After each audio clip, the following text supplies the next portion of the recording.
Paramashivam. Om Nithyananda Paramashivam.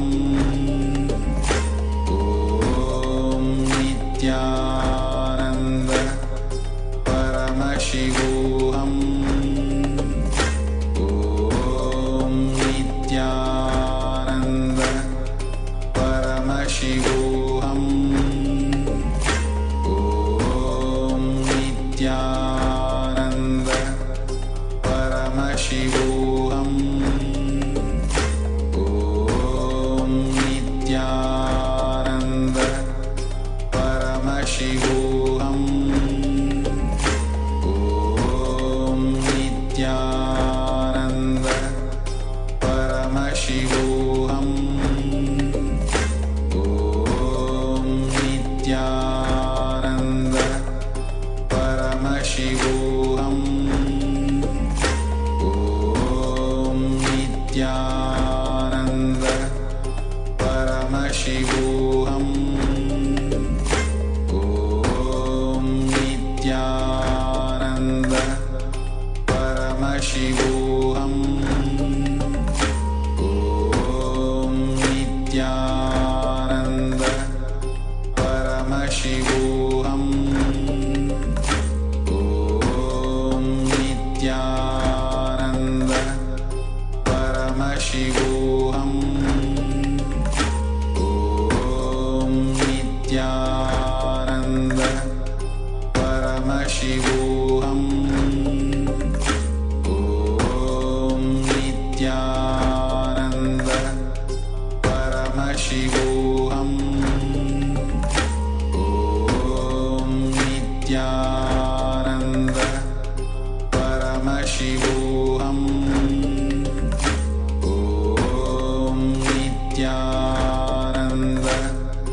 Paramashivam. Om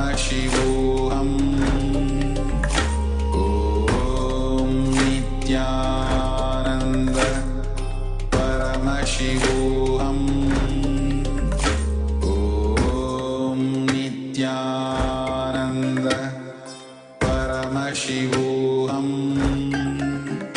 Om Nithyananda Paramashivam.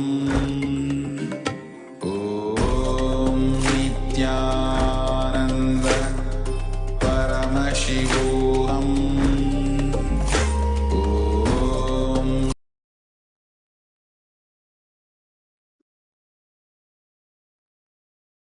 Nithyanandam Paramasukadam Kevalam Jnanamurtim Dvandvatitam Gagana Sadrusham Tattvamasyaadilaksham Ekam Nityam Vimalam Achalam Sarvadi Sakshibhutam Bhavatitam Trigunarahitam Tatgurum Tam Namami.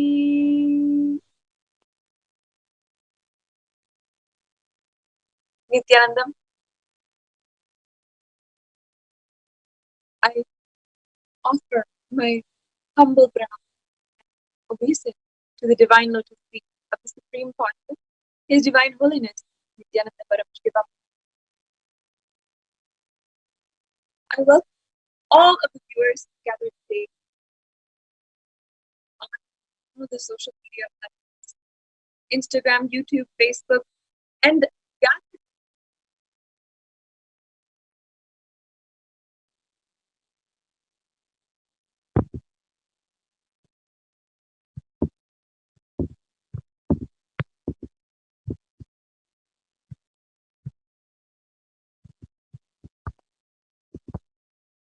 Om Nithyananda Paramashivam.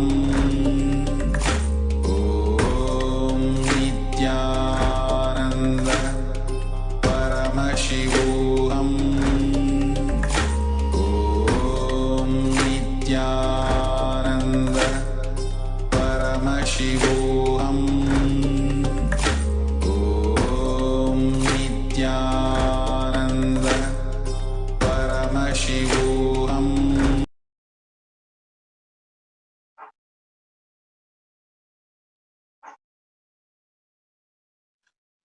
Nithyananda, completing for the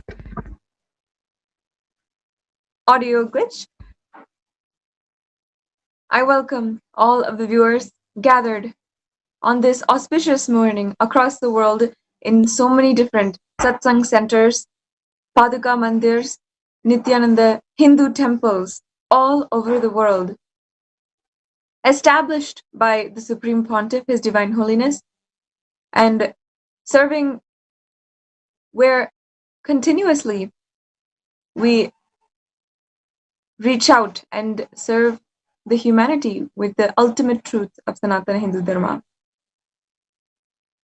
No matter where you are, if you are in the Western time zone or Eastern time zone, whether you are getting up in the morning or getting ready to go to bed and rest for the day, this is the time that a natural alarm comes in all of us, and it calls us to log in to Satsang and await the divine darshan of Paramashiva and soak in the revelations of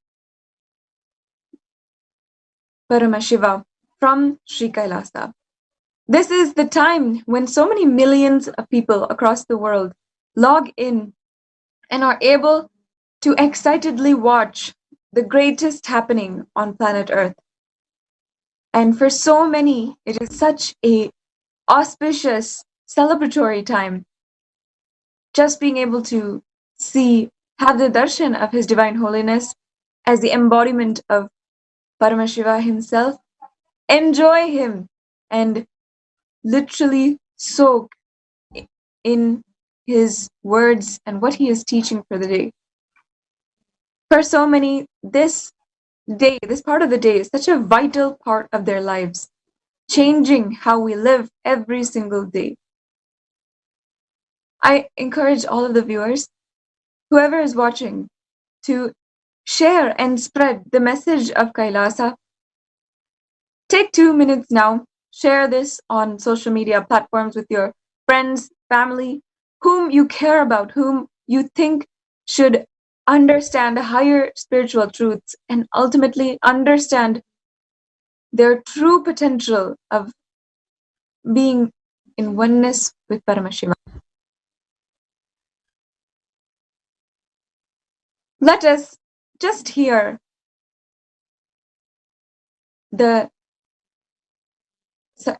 gist from yesterday's satsang and remember what His Divine Holiness had addressed yesterday and in the last few days for the satsang. Nithyanandam,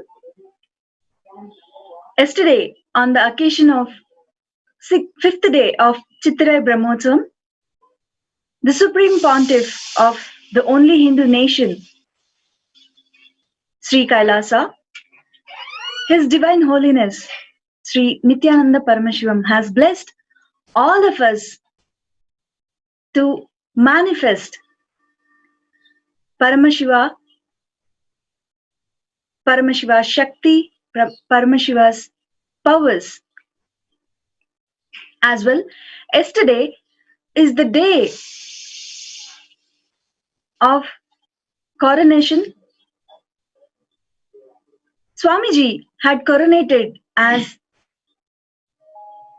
Madurai Shamala Pita's head. Today we will see what are all the contributions Swamiji had done when Swamiji has been coronated, and the humongous work which had happened in Madurai Shamala Pita, and how the localites have been how they got enriched by Swamiji being there, and the humongous work like Annadan and the whole temples, how the whole temples have been enriched, and the complete work and the amount of the hard work which had put in Madurai Shamalapita to revive its roots. So today we will see the entire presentation of how Swamiji has become the head of Madurai Shamalapita and the humongous work which had happened in Madurai. Yes. Today is also the 6th day of the Chitrai Brahmotsavam, the cosmic celebration of Madurai Meenakshi. It is such an auspicious day. Traditionally, the divine coronations of the Shamalapita Sarvagnipitam since the last 1500 years happens only during this time when Meenakshi Parashakti is celebrated, and in fact her energy is available to the entire world with utmost intensity. The Chitrai Brahmotsavam started on April 25th and it goes for 10 days. Chitrai Brahmotsavam. In the Hindu festivals and Hinduism, Brahmotsavam is a 10-day period, sometimes 21-day period.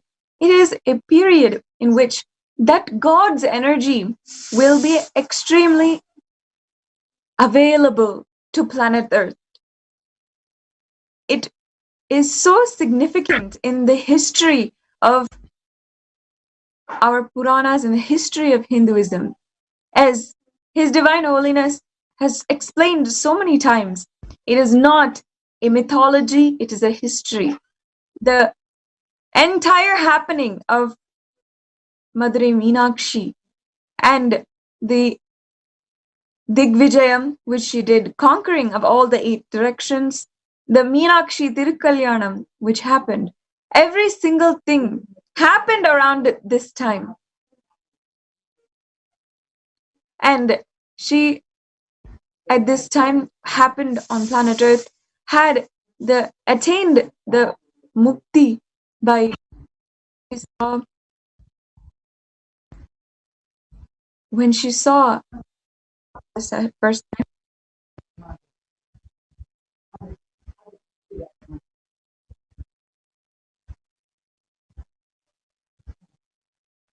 And this entire period,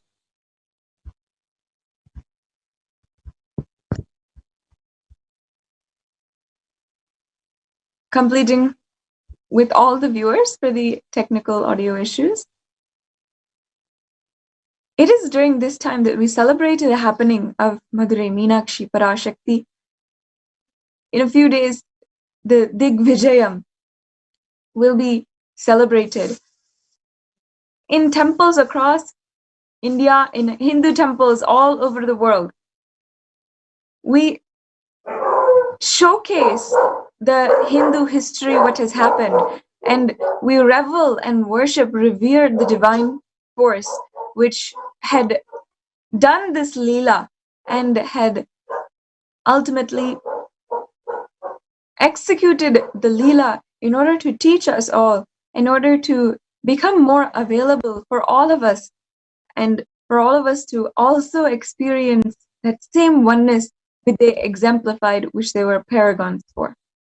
So during this time, during the Chitrai Brahmotsavam, Madurai Meenakshi first happens as a divine young girl with the 3rd breast, and she manifested in the Putra Kameshti Yajna done by the King Malayadwaja when he wanted to have an heir for his entire kingdom. Devi Parashakti herself blessed and said that she herself will come, and she manifested just through that fire. She was not born. She never had a physical birth from a mother. She simply manifested in a 3-year-old young body from that fire and began to live. She was raised as a warrior princess, training in how to rule and administer the entire land. And the most beautiful thing that she did, that all Hindus all over the world owe it to Meenakshi Parashakti, is she united the entire Akhanda Bharat from Pakistan to Cambodia. All of these areas, all of these individual civilizations, all of them for the first time came together and had become a unique civilization. And once she conquered all the directions, Madurai, Madurai Meenakshi Parashakti had finally decided that she wanted to conquer Kailasa itself, Shivaloka itself, the abode of Paramashiva. At that time, Meenakshi had told to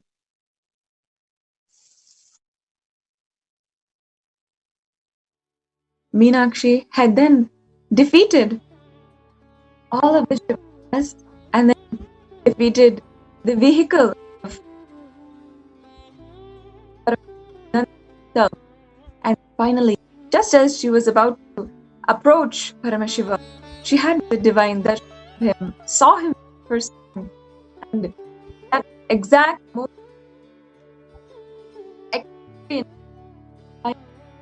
enlightenment, oneness with Paramashiva, and the third breast, which had always been her entire life.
Time.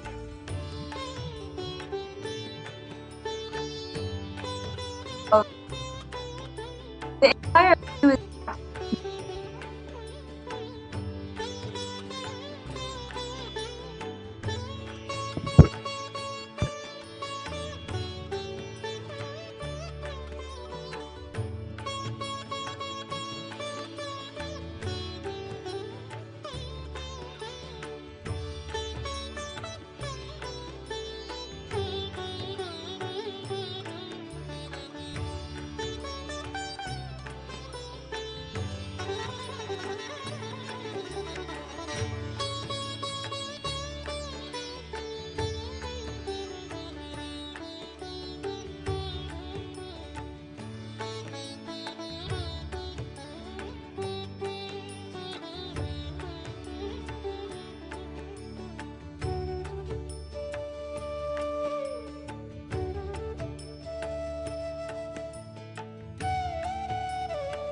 The ancient temple town of Madurai in southern India boasts of a 2,500-year-old history of spirituality. Historians trace Madurai's existence back to the 3rd century BC, making it one of the oldest continuously inhabited cities of the world. Legend says that Madurai was established by the cosmic mother herself, who incarnated as Princess Meenakshi, daughter of the pious king Malayadwaja Pandian. An able queen and a fearless warrior, Meenakshi expanded her empire right up to Kailasa in current China. But when she came face to face with the Lord of Kailasa, Shiva himself, she recognized him as her eternal consort and dropped her arms to become Shiva's companion for life. Along with Shiva, also known as Sundareshwara or the beautiful Lord, Meenakshi reigned over her kingdom for a glorious 166 years. In course of time, with the rise of Jainism as a religious force, Madurai too fell to its powerful influence, and Shaivism all but vanished from the sacred kingdom where Shiva himself had once walked the earth. The renaissance of Shaivism in Madurai was the sacred task of a child incarnation, Tirunjana Sambandar, one of the 4 visionary saints of Shaiva Siddhanta tradition. The story goes that as a baby, Tirunjana Sambandar was once nourished by the milk of enlightenment from the cosmic mother herself. This child prodigy arrived in Madurai to effortlessly defeat the learned Jain monks with his wisdom, healing powers and spiritual prowess, and restored Madurai to her beloved religion, Shaivism, by reviving the ancient Madurai Adinam and the Meenakshi temple, which had fallen to desolate ruin. Madurai Adinam is today the world's oldest living Hindu organization, with a recorded history alone spanning a glorious 1,500 years and an unbroken lineage of illustrious pontiffs to this very day. Over the centuries, Madurai Adinam has been patronized by the likes of Tipu Sultan, Robert Nobili and the poet saint Vallalar. The pontiff of the Madurai Adinam is known by the title Guru Mahasannidhanam and inherits the responsibility of carrying forward the traditions of Tirunjana Sambandar's sacred work.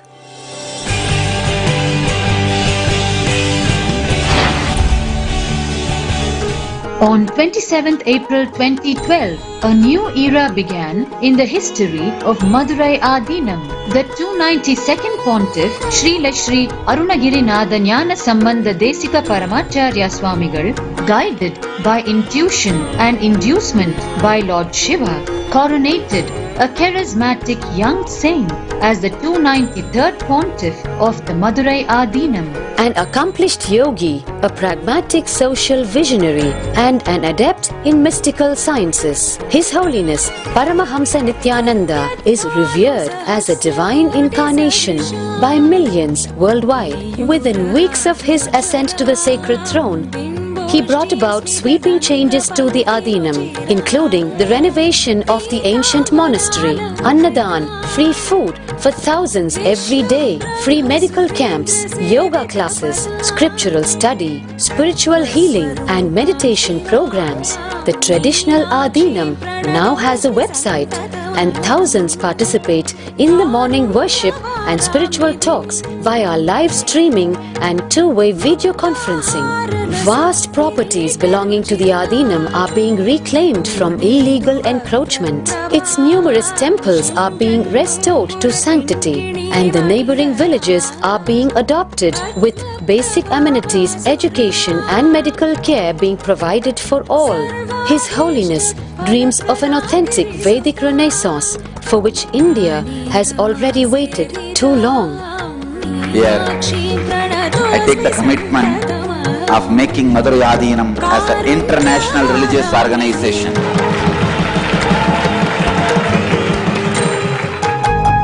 We will fulfill all the responsibilities of Madurai Adinam, make Hindu tradition Shaiva tradition alive, revived, lived, celebrated all over the world.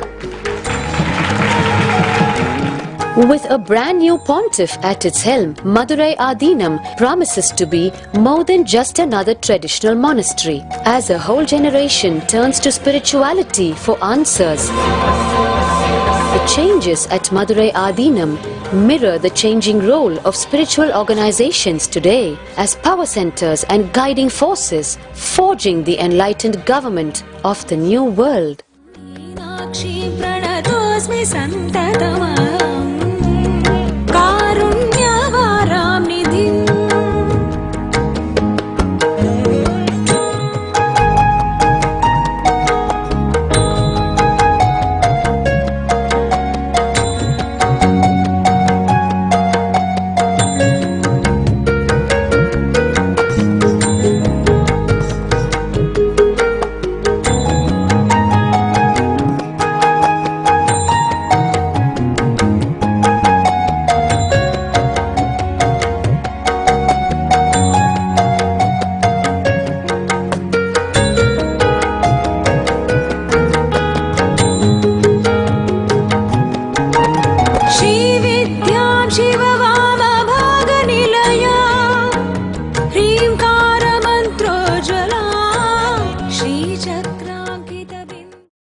It's at this time, during the Chitre Brahmotsavam, in this 10-day period, this sacred festival, that across the world in all the Hindu temples, following the model of the Madurai Meenakshi Amman temple in Madurai,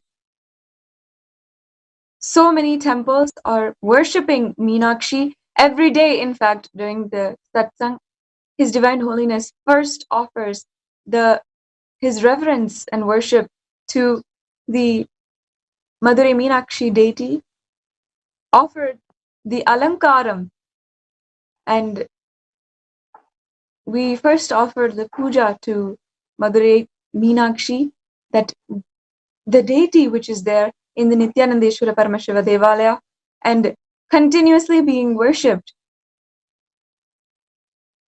at this time, every single day, praying for her to bless us once again and give us that experience which she had and radiate the biomemory of Meenakshi.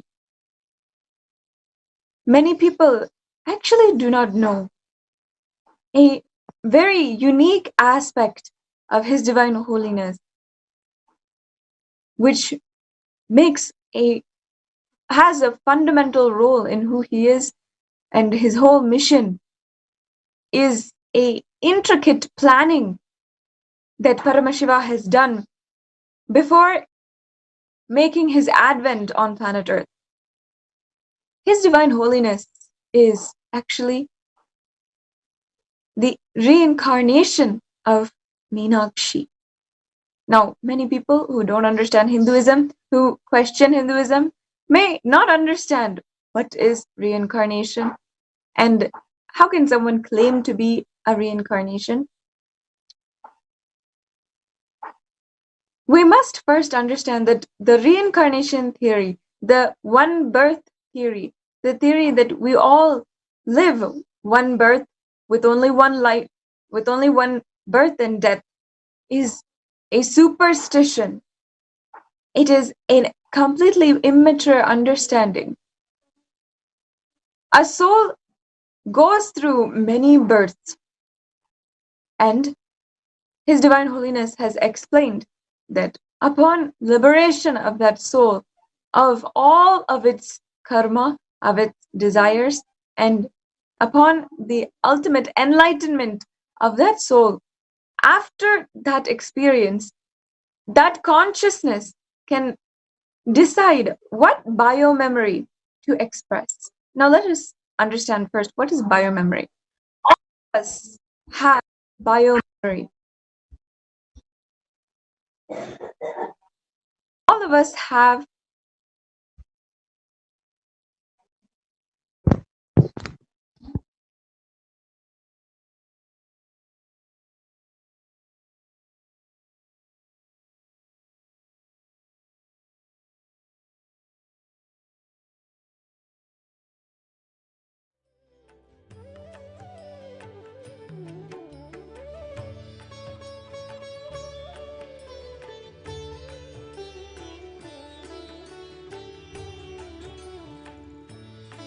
for the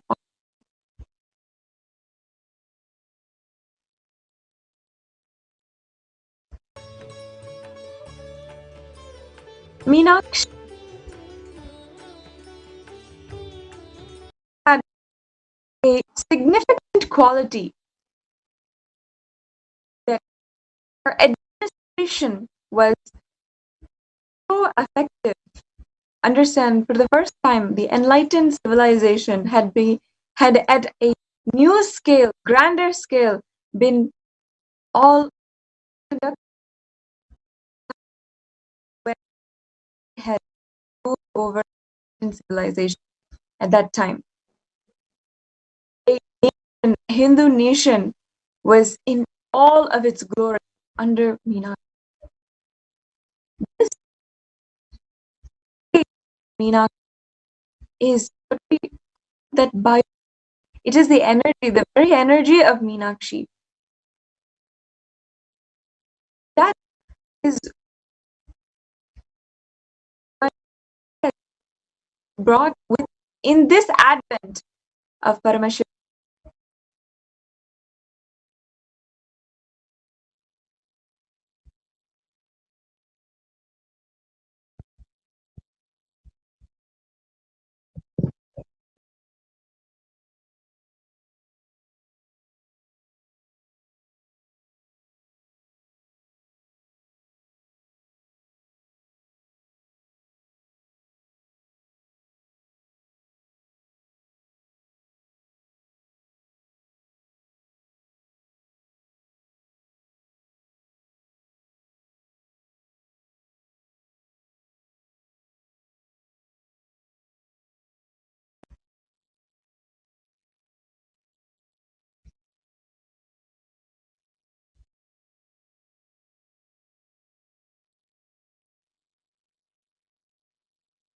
It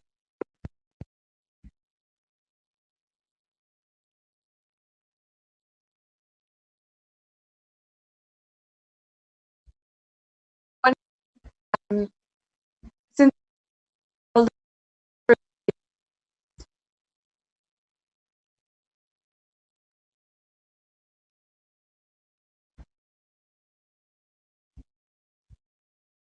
Divine has explained biomemory, how he is biomemory, and how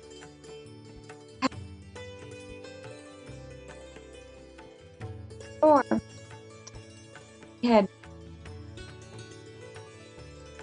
how much part of how his holiness had explained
of his past lives. Can you tell us something more about your own past lives? Let me explain very clearly what I mean by my past lives. Understand? I have brought certain biomemory to do the mission, what I want to do. And I have also programmed these biomemories automatically replace themselves, replenish themselves based on the need of the humanity. See, the purpose is to share enlightenment with the world. So what is the mental setup of human being? What kind of strategy I need to have to share this experience? So that kind of a human, that kind of a biomemory needed to be created in this body from whoever I have taken biomemory. All of them are my past lives. I have taken certain biomemory from Arunagiri Yogeshwara. I can say Arunagiri Yogeshwara forms the base material. My body language and verbal language. If Arunagiri Yogeshwara has spoken English, he will exactly speak the way I am speaking. And he is speaking. The body language and verbal language, that's the base material. That is from Arunagiri Yogeshwara. Next, the administration. Please understand, biomemory can be divided into 4 categories. 1, the experience of God, experience of self, experience of the nature, experience of humanity. All my way of relating with humanity, that biomemory, I got it from Meenakshi. The whole administration, the way I handle people, the way I train people, the way I elevate people is from Meenakshi. My concepts about human society is from Meenakshi. My responses towards the human society, I started doing 2000 years before. That is why it is time-tested, foolproof responses. The body language and verbal language is from Arunagiri Yogeshwara. Administration is from Meenakshi. Strategy planning. These are all small gears. The strategy planning is from Sri Krishna. And there are some more masters' biomemory which is there in the body, which will start expressing itself very soon. It has not yet started operating, expressing itself. And I lived once more, having 2 bodies at a time, just like Shiva and Sati, Ardhangini. 2 bodies at a time. Understand? Not 2 souls, 2 bodies. But at the same time I appeared, means took birth, same time left the body. Both hearts are beating from the same source. So both bodies are under this banyan tree, buried. One is male body, another one is female body. Both grew up simultaneously. It was not physically connected. Both bodies are physically separate. But it did not have 2 individual identities. One identity having 2 bodies. How much you understand, you understand. If I want to move my right hand, I have to tell which body is right hand.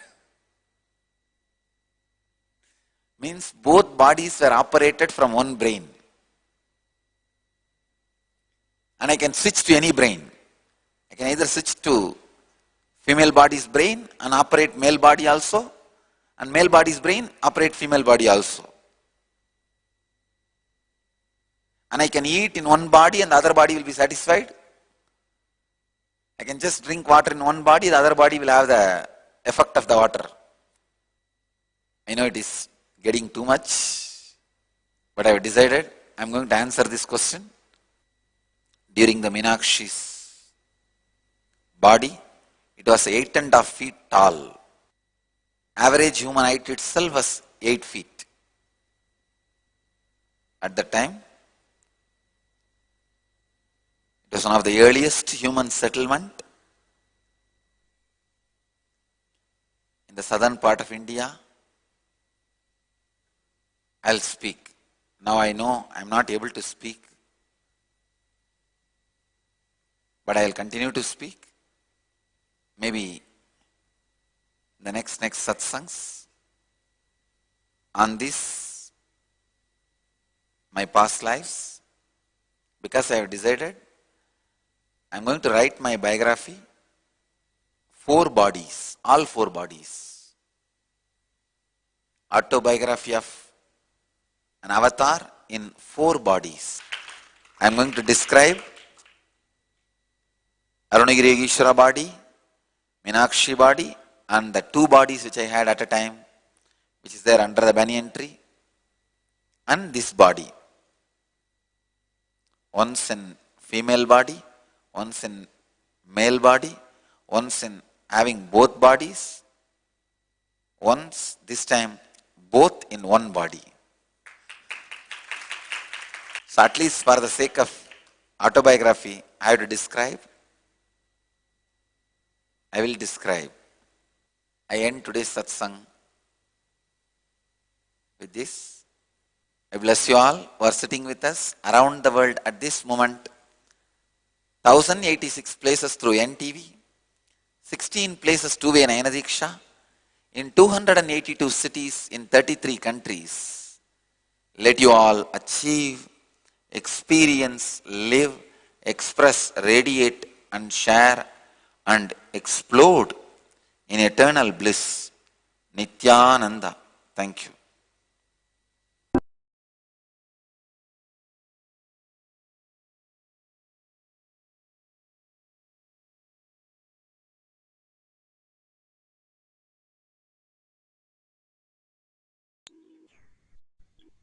नित्यानन्दं परमसुखदं केवलं ज्ञानमूर्तिं द्वन्द्वातीतं गगनसदृशं तत्त्वमस्यादिलक्ष्यम् एकं नित्यं विमलमचलं सर्वदी साक्षिभूतं भावातीतं त्रिगुणरहितं सद्गुरुं तं Namami.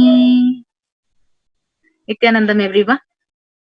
I welcome you all for this one more special day, the 6th day of Chittirai Brahmotsavam.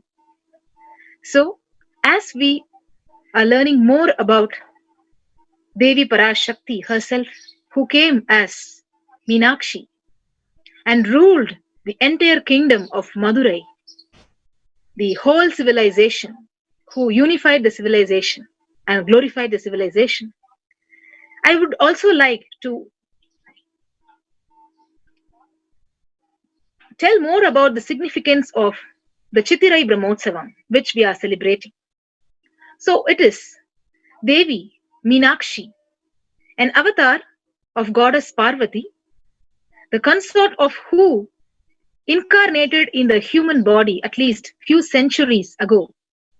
And she came as the daughter of the Pandya king, Malayadvaja Pandyan, with his wife Kanchanamala, who ruled the Pandya king at least 2000 years ago.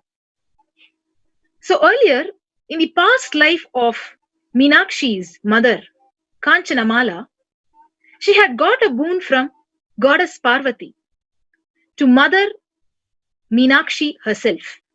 So goddess Parvati She gave the boon when the King Malayadvaja and his wife Kanchanamala performed the special yajna, the Putra Kameshti yajna, to get a child. It is a very sacred ritual performed to get a child. So Goddess Parvati herself emerged out of the fire of the yajna as a beautiful young girl, and the baby, to the shock of everyone, the girl, she had 3 breasts. So when they were worried about that, and a heavenly voice was actually heard by the king and the queen, the divine voice told that the baby is a divine girl. Goddess Parvati herself and her 3rd breast would vanish once the girl meets her fiancé. So the royal couple, the king and the queen, they groomed this young girl as Tadadagai, the one who emerged out of fire. So the girl Tadadagai, being the heir of the royal throne, she was very meticulously trained in all the 64 arts, and she excelled in each and every field. And Tadadagai's Pattabhishekam, the coronation as the queen of Pandya kingdom, also happened. Followed by that, she had to prove her supremacy as the queen. So she traveled in all 10 directions of the world, inclusive of the Swarga and the Patala. So what happened? She very easily defeated and conquered all the worlds. Finally, when she advances towards Kailash to conquer Paramashiva himself, she effortlessly even defeated the Bhutaganas, the army of Lord Shiva. And she defeated the chief of the Bhutaganas, the Adhikara Nandi Deva, and who was the divine vehicle of Lord Shiva. Then, when she was about to conquer the Kailash, when she was doing the Dig Vijayam, this divine play is called Dig Vijayam. Tadadagai, Devi Meenakshi, finally heads to Shiva, who appears as Lord Sundareshwara, the beauty and compassionate God, with an intention to defeat him in Kailash. The moment she sees him in Kailash, her 3rd breast vanishes immediately, and unable to fight further with Paramashiva himself, she bows down to him with a blush and realized that he was destined to be her husband. So she surrendered and realized that he is the embodiment of ultimate, the superconsciousness, the enlightenment. And by realizing this, she fell in love with him and realized that she is an incarnation of Devi Parashakti. So with this realization, the union of Shiva and Shakti happened, and she expressed the power to enlighten people just by her look. Just if people see her eyes, they will get enlightened. So from then she was called as Meenakshi, one with the eyes of a fish. It is said that the fishes hatch their eggs just by looking at the eggs. The same way, Meenakshi came along with Lord Sundareshwara to Madurai, and a huge grand ceremony of their wedding happens. It was arranged by her own father, King Malayadvaja, and Lord Vishnu, who is the brother of Devi Meenakshi, was supposed to preside the marriage and give away his sister in marriage to Sundareshwara. But unfortunately, Lord Vishnu from Vaikunta, he could not make to the marriage, and so the incarnation of Perumal from the suburbs of Madurai presided over the wedding and gave her away in marriage to Lord Shiva himself. So this is the historical story. And this marriage was actually attended by all the divine celestial beings, and this wedding ceremony became one of the rarest and most important events of the whole cosmos, and it is called as Meenakshi Tirukkalyanam. So it is the expression of the highest principle of union of Shiva and Shakti. So when Lord Vishnu, when he was coming to Madurai, he heard the news that the marriage of Meenakshi and Sundareshwara was over, and so he started returning back to Vaikunta. So on his way back to Vaikunta, he entered the river Vaigai, which flows in the city of Madurai, to liberate a frog and bestowed enlightenment on it. So after their marriage, Meenakshi and Sundareshwara came around the cosmos in a divine chariot to bless all the beings of the cosmos, and Meenakshi being the embodiment of excellence and perfection, she awakens the consciousness, the leadership consciousness, and bestows enlightenment in all the beings. So every year, cosmos celebrates again and again this grand celestial wedding of Meenakshi, Devi Meenakshi and Sundareshwara. And this grand event is celebrated as the Chittirai Brahmotsavam. So the Brahmotsavam is named after this month, Tamil month, Chittirai, and it coincides with the Brahmotsavam happening in the Madurai Meenakshi temple. So all of us are a witness to this, and we can actually watch the Madurai Meenakshi Tirukkalyanam even in our Nithyanandeshwara temple in Adi Kailash. So now, as Bhagavan was speaking about the bio-memory of him as Meenakshi, and he incarnated again in this body. So way back, I would even remember when Bhagavan shared with me, when on one day, like he was sharing, suddenly he went into samadhi, a deep samadhi, and he shared that I carried the bio-memory of Meenakshi, and I was his daughter named Matangi when he was in the Meenakshi body during those times, and I have taken another birth to serve his mission in this body along with him. So when I went back, when Swamiji Bhagavan revealed this Akashic records to me, I again went back, and when we referred the Akashic records, it was completely confirmed that I was associated with him in the past life, and I came back again to be with Bhagavan to save this mission and spread this Hinduism across the world. So today, I would like to tell more about Bhagavan's contribution in reviving the Shyamala Pita Sarvajna Pita. So yesterday was his grand coronation as the 293rd Pontiff Guru Mahasannidhanam of Madurai Adinam.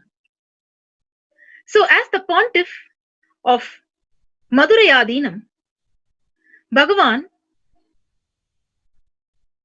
amazingly did a huge contribution. So as you see the slides which are being projected, the Shyamala Pita Sarvajna Pitam was founded by Paramashiva and Parashakti, and it was revived by Jnana Sambandar, and again it's been revived by Bhagavan Sri Nithyananda Paramashivam. So we are going to be now watching the Guru lineage. As you're seeing the pictures, you can see Devi Meenakshi, the very shrine of Devi Meenakshi in the Madurai Meenakshi temple, and Lord Sundareshwara.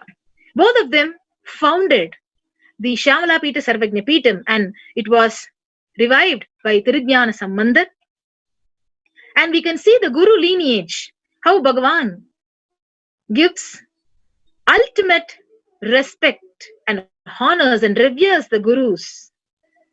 The lineage of the Shyamala Pita Sarvajna Pitam, the Madurai Adinam, we can see the pictures of the 289th Guru Mahasannidhanam, 290th Guru Mahasannidhanam, and we will be seeing all the Gurus, the predecessors of the Shyamala Pita Sarvajna Pitam of Madurai Adinam, the 289th, 290th, and the 292nd, and now Bhagavan is coronated as the 293rd Guru Mahasannidhanam of the Shyamala Pita Sarvajna Pita. So till date, whenever Bhagavan shares about these gurus, his guru lineage, he literally has tears and the compassion that these gurus showed on him. So as we move on to the contribution of Bhagavan as 293rd Pontiff in Shyamala Peetam Sarvajna Peetam, we can see more pictures. So we will be projecting more pictures. So this is the picture which shows Bhagavan being coronated as the 293rd Pontiff on April 29th, 2012 by 292nd Pontiff of the Guru of the Madhurayadina. So he's been given the crown and the staff of Meenakshi to take over the responsibilities as Madhurayadina. As we move on, we can see this coronation happened both in Madurai and in Adi Kailash. The first photo you saw was in Adi Kailash, and this photo which is currently projected is in Madurai, where in Madhurayadinam Bhagavan was coronated and he was given the sacred crown and Meenakshi's flag, the staff. So this is the Guru lineage which we are watching. So right from 289th Guru Mahasannidhanam now till 293rd Guru Mahasannidhanam, the sacred rituals are still being performed and the Guru lineage is actually unbrokenly followed. So as we move on to the next picture, the next photograph, immediately after the coronation as the 293rd Guru Mahasannidhanam, immediately Bhagavan, both the pontiffs, walk on the streets of Madurai, blessing and healing people. So you can see these pictures where it is taken from the Adinam and on the streets of Madurai Meenakshi temple. So Bhagavan physically went to the temple, he paid his respects and worshipped Madurai Meenakshi and enters the Madurai Adinam after his coronation. So as he walks into the Madurai Meenakshi temple, he physically, like Lord Bhagavan Sundareshwara, how he used to be available to even each and every person, he physically goes and blesses and started the Parartha Puja. So this is where you can see the main shrine of Madurai Adinam, where Bhagavan does the daily Parartha Puja, which is to be offered by the Pontiff of the Madurai Adinam. So you can watch out in the next photograph where he himself is offering the puja and he himself is doing the sacred ritual to the Linga and the Devi deities of the Madurai Adinam. So as we move on, we will be seeing how he was deeply passionate about the whole culture and tradition of the Madurai Adinam, where this shows the 5th day of Jnana Sambandha's Guru Puja festival, where Bhagavan and the senior pontiff, they offer their respects to Tirujnana Sambandhar and Meenakshi and Sundareshwara and bless the whole crowd and the devotees who visited the Madurai Adinam. So as we move on, we are watching like all the devotees are being blessed and Bhagavan is on the streets blessing all the devotees immediately after his coronation along with the senior pontiff.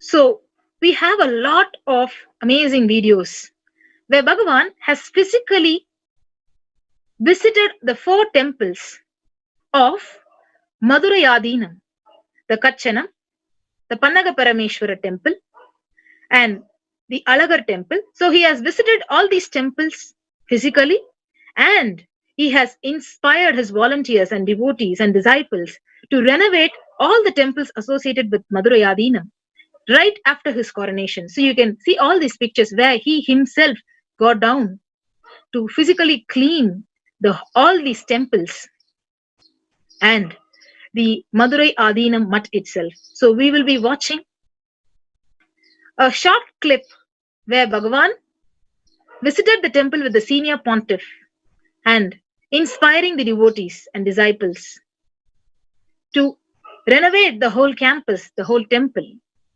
to revive Hinduism and enrich the people in and around Madurai Adinam. So let us watch the clip.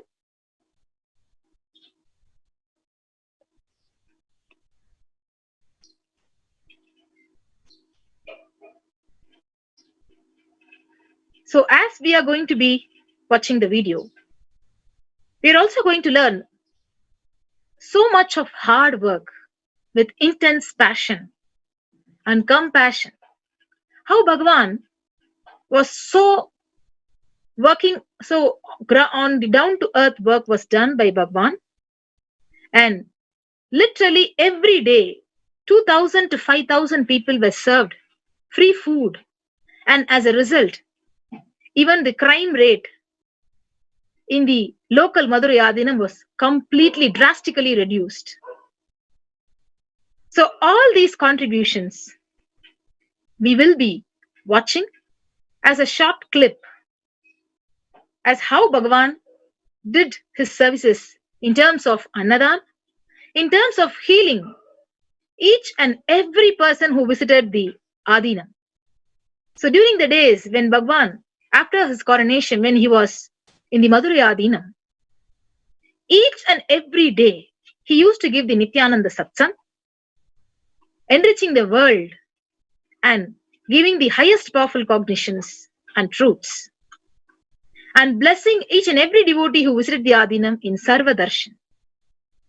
So literally he used to attend to each and every devotee, read their letters and talk to them, heal them, and he used to be available 24/7. Available for the devotees who visited the Madurai Adinam. And not only that, continuous programs enriching the people, 2 days and 4-day programs were conducted, and Bhagavan himself conducted the 21-day inner awakening program in Madurai Adinam. So not only starting from renovation and beautifying the campus, to serving free food and Annadan, and healing and blessing the people and enriching them with powerful truths and cognitions. So we will see more about his contributions in Madurai. So let's watch a short clip where, when he was coronated,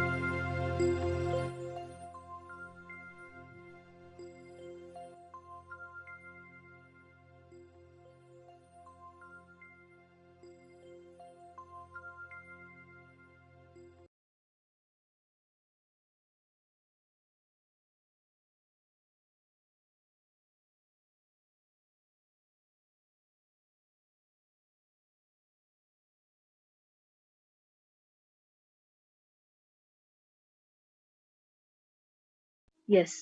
So actually, when Bhagavan was coronated as the 293rd Pontiff, Guru Mahasannidhanam of Madurai Adinam, before his coronation, I would very clearly remember the senior Pontiff, the current Pontiff of Madurai Adinam, the 292nd Pontiff.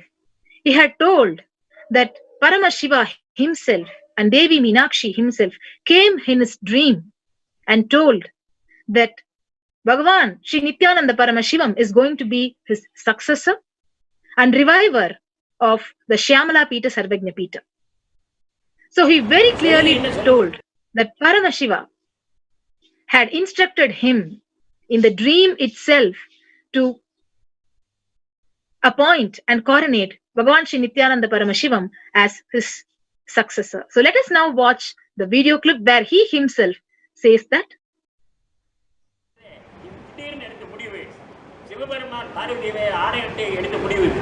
இதில் நான் தெரிவிக்கிறதுக்கோ consult பண்ணுறதுக்கு நேரம் கிடையாது. ஒரு ஆதீனத்தில் திருவாவூர் ஆதீனத்தில் இளவரச நியமனம் பண்ணாங்கன்னா இன்னொரு ஆதீனத்தில் கேட்க மாட்டாங்க. தர்மபுரி ஆதீனத்தில் கேட்கணும், ஒரு இளவரச நியமனம் பண்ணால் இன்னொரு ஆதீனத்தில் கேட்க மாட்டாங்க. அது அவங்களுடைய இண்டிபெண்டன்ட் டிசிஷன். அது புரியுதா? இதில் நான் போய் யாரும் கேட்க வேண்டிய அவசியம் இல்லை. இந்த ஆதீன சொத்துக்கள், இந்த ஆதீன சொந்தமான தேவசாரங்கள் எல்லாமே வளம் பெறும், ஒளி பெறும். இந்த நாட்டு அகில உலக மையமாக இந்த மதுராலயம் அவர் மூலம் ஆக்கப்படும். போதுமா? ஆனால் நித்யானந்தர் அவர்களுக்கு ஜலபலம் இருக்கிறது, பணபலம் இருக்கிறது, ஆன்மபலம் இருக்கிறது. அதனால்தான் சிவபெருமான பார்வதியார் சேர்ந்து என்னுடைய உள்ளத்திலே புகுந்து அவரை தேர்ந்தெடுத்தார்கள் என்பதால் உண்மையான உண்மை. உண்மையிலும் உண்மை, 120 உண்மை.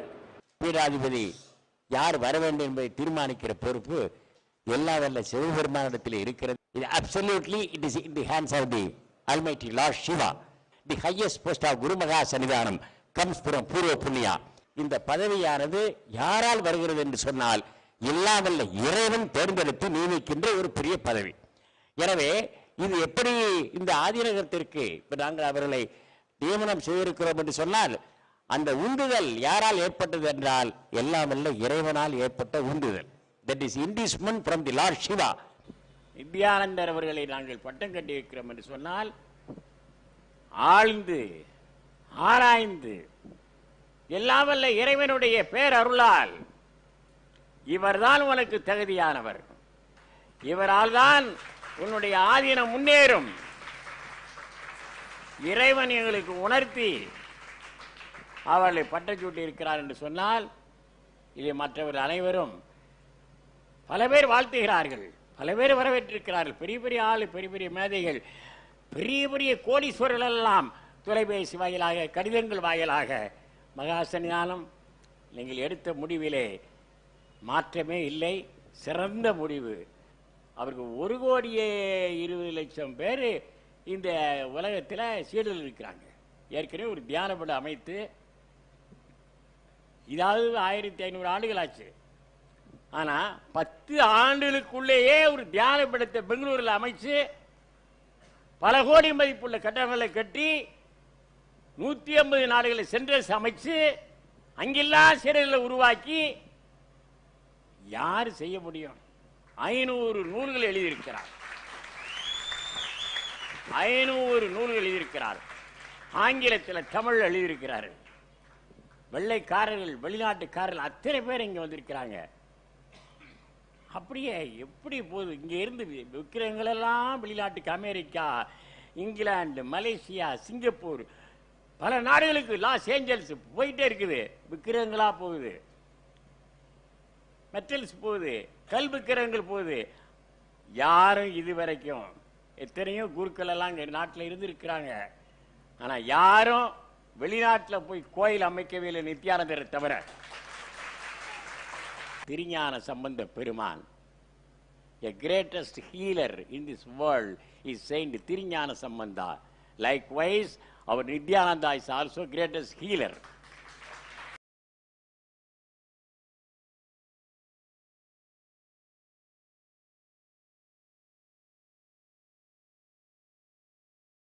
Yes. So we now watched the clip where the 292nd Pontiff of Madurai Adinam himself says in more than 3 to 4 press meets before and after the coronation of Bhagavan as 293rd Pontiff, he says very clearly that Lord Shiva and Parvati, they came and told him, instructed him in a dream that Bhagavan is going to be the next successor of Madurai Adinam and he is an incarnation of Tirunjana Sambandhar. So as he said, though he has been persecuted so much just because of the huge energy he carries, and he's an incarnation of Paramashiva, he is able to handle all these attacks, and he has been spreading Hinduism across the world in more than 150 countries. And this is what he had mentioned in the video. So now, in 2012, after the coronation of Bhagavan as 293rd Pontiff, we had a huge batch of more than 500 devotees in batches who volunteered in the Madurai Adinam to literally clean up the campus, renovate the campus, in organizing all the palm leaf manuscripts, the books, and all the precious items of Madurai Adinam. So now today, we have one amongst them who is going to share with us his experience from Shyamala Pita Sarvajna Pita.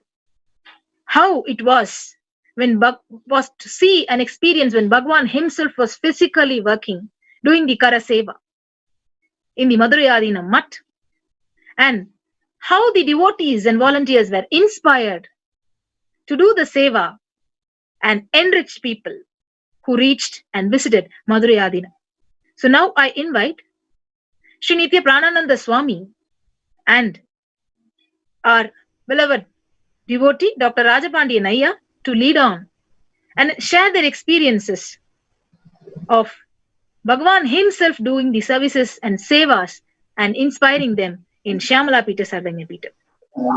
So now we'll move on to more sharings about the contributions and how Bhagavan was literally brutally persecuted in Madurai Adinam just for the contributions he had done in Madurai Adinam. So I would invite Pranananda Swami and Rajapandi Naya to take on. Nithyananda. Nithyanandam, we welcome you all to this wonderful session of Chitre Brahmotsava. The festival is happening in our Shyamala Pita Sarvanya Pitam. On this occasion, Swamiji, actually every day he is gracing us in our Shyamala Pita Sarvanya Pitam and give blessings to each and every one of us.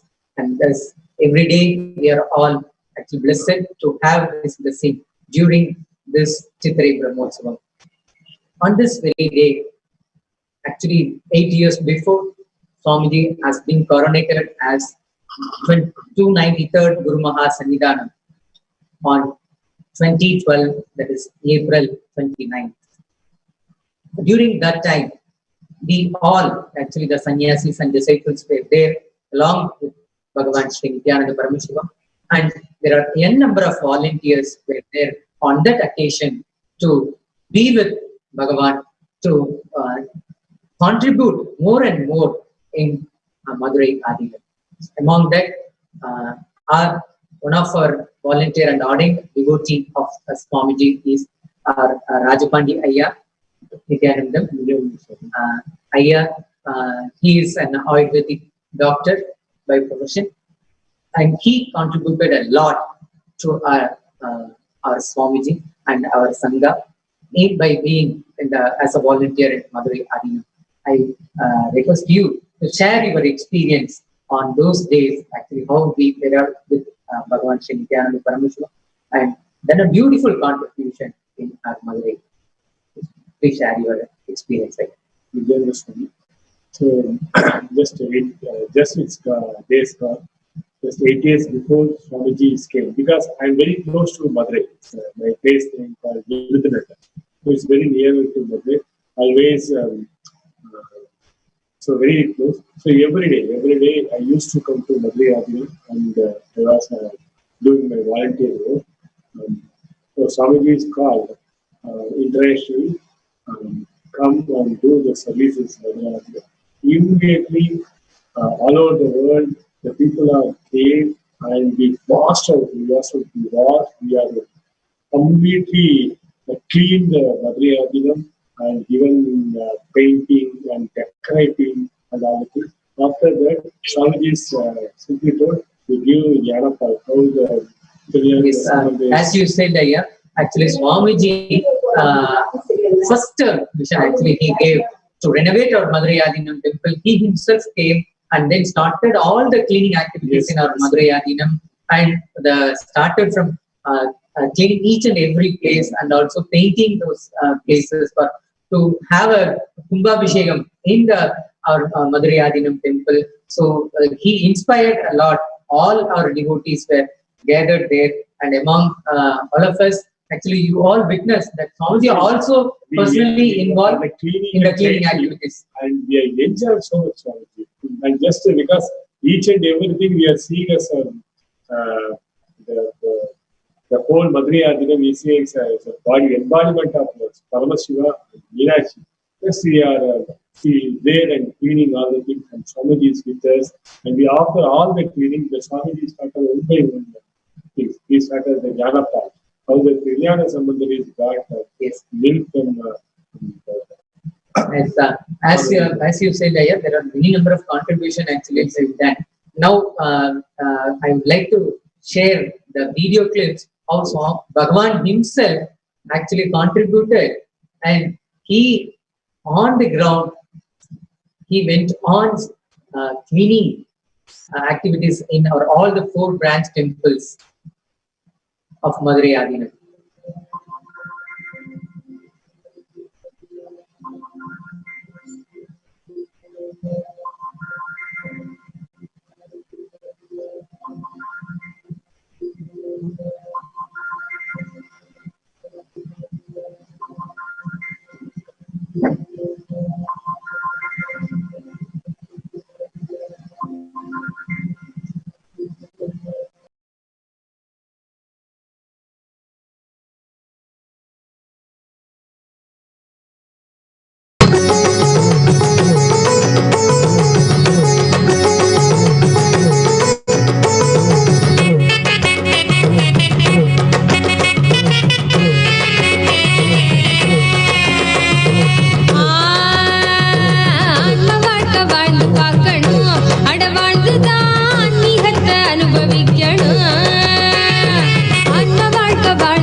Nityananda சொன்ன சூத்திரம் அது எல்லாமே எங்களுக்கு வேத சாஸ்திரம்.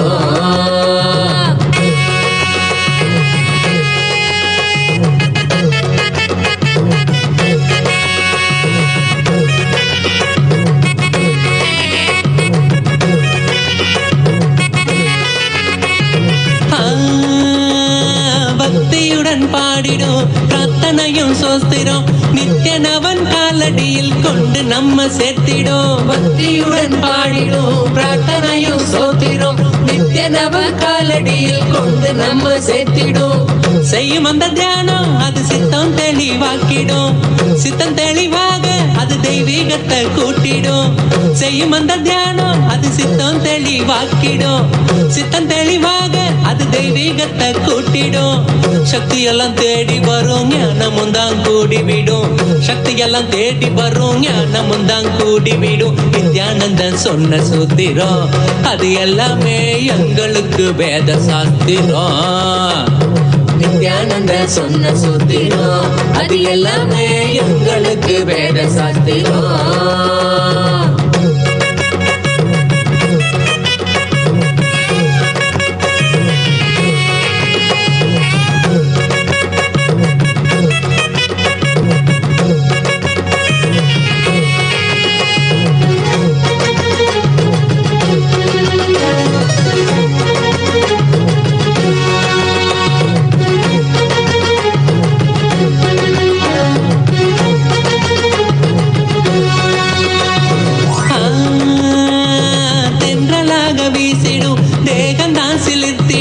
சொந்தமாக்க எண்ணி விட சேர்ந்திடாம ஓடிடும். தென்றலாக வீசிடும் தேகந்தா சிலிர்த்திடும். சொந்தமாக்க எண்ணி விட சேர்த்திடாம ஓடிடும். கைகளும் துறக்க அது கனிவுடனே நிறைஞ்சிடும். இதயத்துக்குள்ள இனிதாக வரும் ஆனந்தம். கைகளும் துறக்க அது கனிவுடனே நிறைஞ்சிடும். இதயத்துக்குள்ள இனிதாக வரும் ஆனந்தம். சக்தி எல்லாம் தேடி வரும் ஞானமும் தான் கூடிவிடும். சக்தி எல்லாம் தேடி வரும் ஞானமும் தான் கூடிவிடும். நித்யானந்த சொன்ன சூத்திரம் அது எல்லாமே எங்களுக்கு வேத சாஸ்திரம். நித்யானந்த சொன்ன சூத்திரம் அது எல்லாமே எங்களுக்கு வேத சாஸ்திரம்.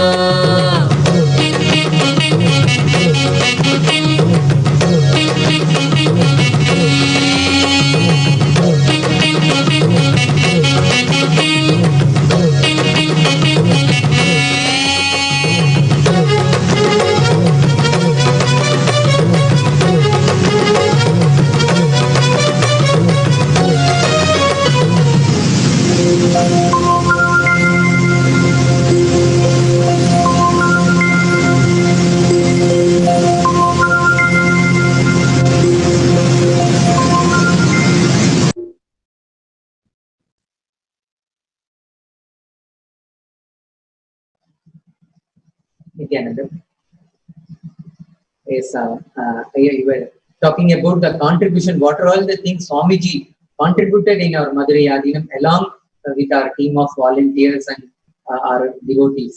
So you can start sharing. The next, after cleaning, we started with Nadapa and free food, morning breakfast and lunch, and free medical camp we were conducting.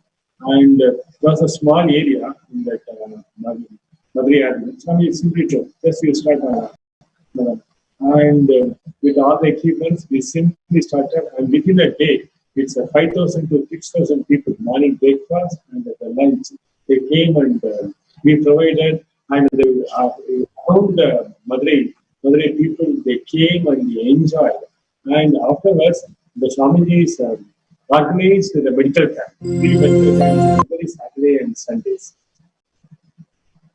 Every Saturday, Sunday, and in the medical camp, all the departments, allopathic, homeopathic, Ayurvedic, and eye and dental, and all the super specialty doctors that came and they treated the patients and they provided effective medicine every week, Saturday and Sunday. And the food, literally, I enjoy. And the morning I used to come and we entered the kitchen and cutting all the vegetables and cooking and serving and cleaning the vessels and ordering the people on the queues, and 5,000 to 6,000 people with a small area and small equipment. We started giving Annadana Swamiji.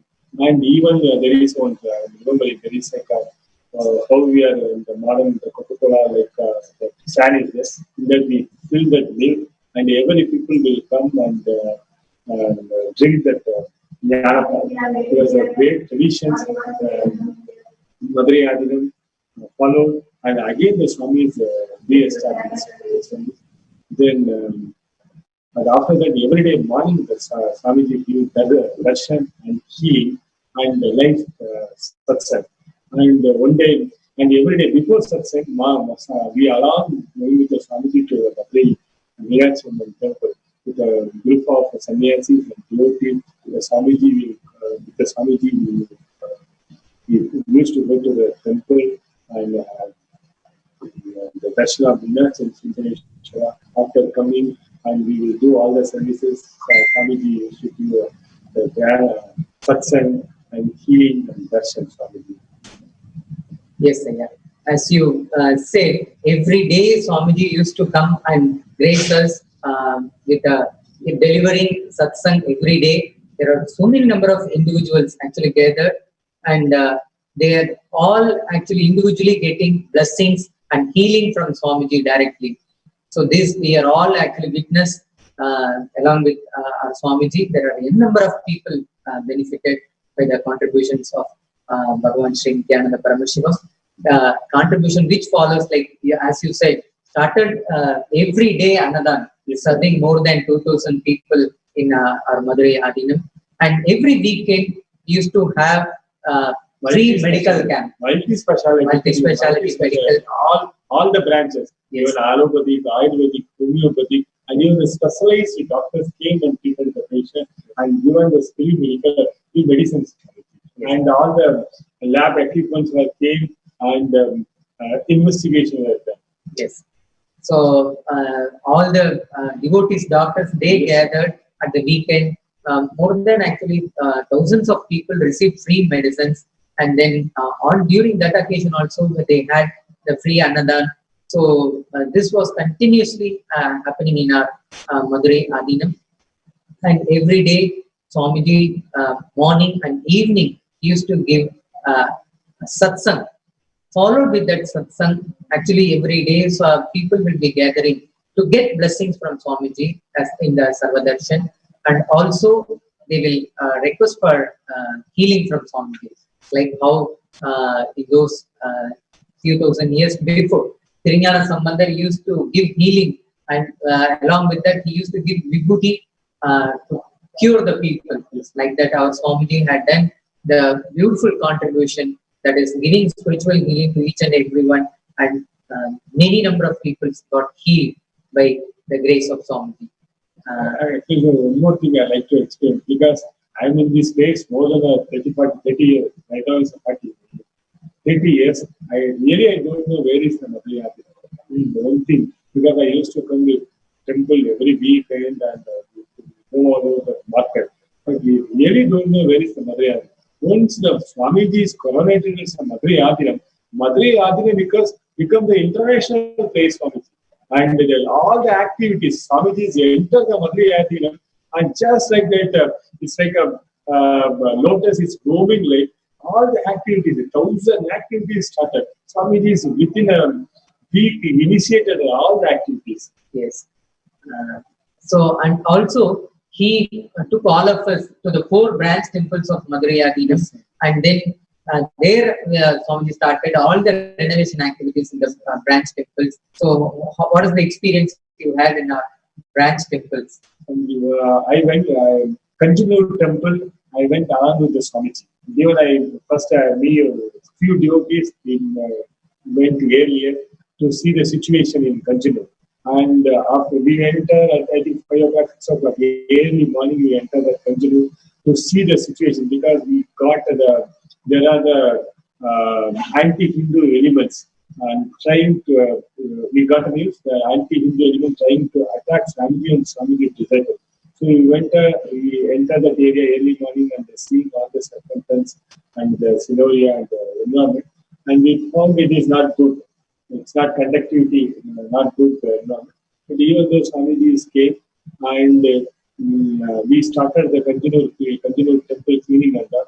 But in the afternoon time, the group of people shouted and running towards the devotees, and the Swamiji was in office, in the temple office, and giving all the details of the temple and how to clean, what are the next steps. Swamiji stated, we will start Annadana, we will start the schools here, we will start the hospitals here, and how to make the temple more public friendly, like all the things explaining. Immediately the mob, anti-Hindu element entered the temple office and trying to attack, a killing attack towards the Swamiji and all the devotees. All the sannyasis and devotees covered that and closed that office door and the protector, the protection. And it was continued to 2 to 3 years. They throwing the stones and beating, and 2 or 3 devotees were severely injured. And the situation was not proper, and it was settled after the 2 to 3 hours after. Then we all entered our vehicles and came back to Madurai. And because everywhere Swamiji is going and cleaning the thing, and he tried to, he's giving, if he explained to people, we will give all the facilities, hospitals, schools, and Annadana, everything. But the people, the anti-Hindu elements, not allowing. And even in Madurai, during the first hit, Swamiji is clearly telling over that Adinam, we give that a super multi-speciality hospital. It will come. And we have the, I think, 1,000-bedded hospital we will construct here as an international standard. And every day Annadana and the Gurukul. And, what are the things needed for the spiritual experience for the Madurai people, and Swamiji is ready to do. He announced openly in this facility. But the anti-Hindu elements, they are not at all allowed. Even during the Swamiji was present in the Madurai Adinam, and he is trying to give the contributions, but every day that the anti-Hindu elements are attacking. But with the Swamiji, Swamiji, and we are there, and with the Swamiji power, we are never mind that attacks and because it's so much of attack. And but we are not mind, and every day our routine we follow from. And they are one area, they will shouting in that area, shouting in the outside. But inside we sit and we do our work very sincerely, and we do the Annadana and mental camp, healing, whatever the daily routine we used to do very properly. Yes, even though in spite of all this brutal attacks on our Swamiji, to stop the contribution, that is service activity in Madurai Adinam, Swamiji never stopped even a day, and he continuously actually contribute from his side, and also all our devotees actually were gathered, and we are all into the full speed of doing what are all the services that we can able to do. So as you said, Aya, actually in Madurai Adinam, that the continual visit, I also been there along with our volunteers and devotees, and it was planned big attack on our Swamiji's life. Actually, the that incident happened actually the day before our 2 Swamis and Sannyasis. They're there in the continual temple and taking care of all the renovation activities as ordained by our Swamiji. And the group of anti-Hindu elements, along with the rowdies and gundas, they barged into our place and they stepped into the campus actually where our sannyasis stayed, and they beaten our sannyasis, and then they broke all the items, actually the equipments they had, like even the vehicle, with which actually our sannyasis were used to travel. That vehicle and all they broke with the big stones and all, and our sannyasis actually very few numbers, 3 or 4 people, they can't able to even withstand or can tolerate the pain, actually what they cast on them. Immediately, the 2 sannyasis were admitted in the hospital, nearby hospital called Kumbakonam area, and next, immediately after, when Swamiji heard that information that his sons and they were beaten by these rogue elements, rowdies, immediately Swamiji rushed into the temple, that is Kanjanur temple, and also he visited the Kumbakonam hospital where sannyasis were admitted, and then he personally gave healing to the sannyasis, and then cured them and gave them confidence and courage that we will withstand, and then we will fight against those anti-Hindu elements, and then those devotees and volunteers also were there as a security to our Swamiji and also to protect our sannyasis. They were all actually now with a lot of dedication and devotion, they all came in, and these anti-rogue elements and rowdies, they not even bothered about anything, just to stop Swamiji's contribution and activities, and they want to go to the extreme that to assassinate and to kill our Swamiji on that occasion. That was happened in Kanjanur. They all witnessed this, and this was a brutal attack on our Swamiji. It is a big.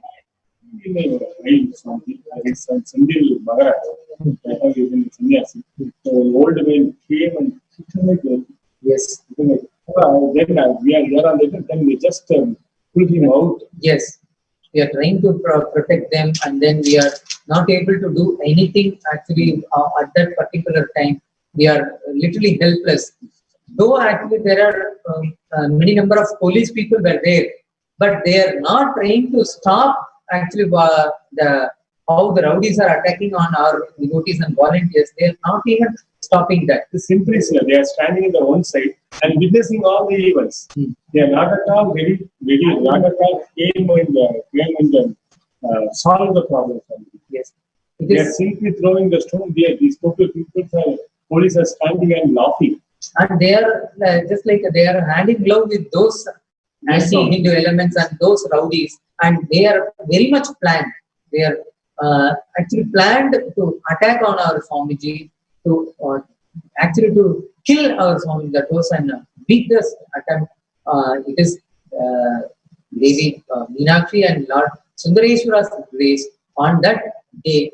Actually, we protect our Swamiji from this big assassination attempt on his life. Actually, I very much just visualizing.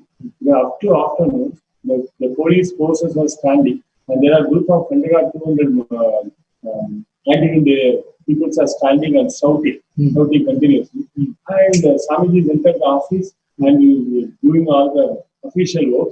See, the police are just away the place. That all the 200 people are running towards the office, and we are standing around the sannyasis and 40-50 people. They are hitting off and they try to enter that office. Yes. And that time the police were not there. Before that, they are standing and controlling the law, and immediately they rise, and all the group with equipment, with the weapons, they came and broken the car, and all the windows, and they tried to enter that office room and that. And anyway, by the God grace and Meenakshi, and we say, yeah, that was a brutal attack on each and every one of our devotees and volunteers gathered there. Though actually the police were there, in spite of the presence of the police, actually the group actually went ahead and attacked on our people. Means it is planned conspiracy against our Swamiji. That is like a mob lynching. So usually how they used to project in the media, the people gathered, that just like a public gathered, and then with a lot of violence and anger, they hit on the sadhus, whoever actually came there.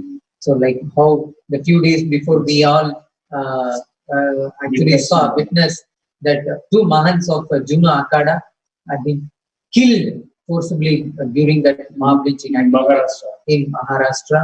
This the same thing, this type of mob lynching more than 50 times in our Swamiji's life and in our sanghas, we all face.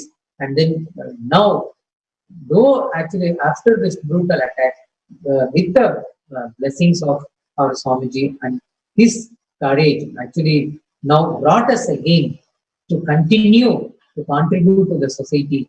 Even though we faced so many attacks in our personal life, we are actually restoring ourselves, and then we are coming back and then contributing to the society continuously. It's only because of Swamiji's grace on each and every one of us. During that attack, this all violently we went through those attacks. And one say there is a group of people, the anti-India elements, they want to stop our Swamiji and remove our Swamiji as the Pontiff of Madurai Adinam. They came into the legal battle. Like they filed the numerous number of false cases against our Swamiji, filed on our Swamiji to cancel the appointment of Madurai Adinam.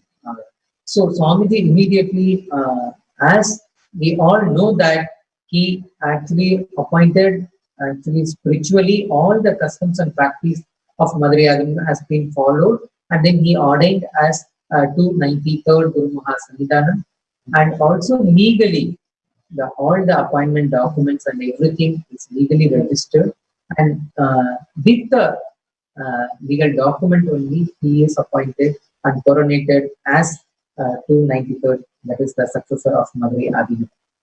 So this, all the things we are in our organization, Swamiji used to do according to the legal procedures, everything. Yes. So this appointment of Madurai Adinam also Swamiji did it legally, and in the moment actually this anti-India elements filed a false charge, that is to cancel the appointment of Madurai Adinam, Swamiji actually immediately brought all the documents of the legal documents from which actually Swamiji appointed as 293rd Guru. They fight a lot in the court to prove that Swamiji is legally appointed as a successor.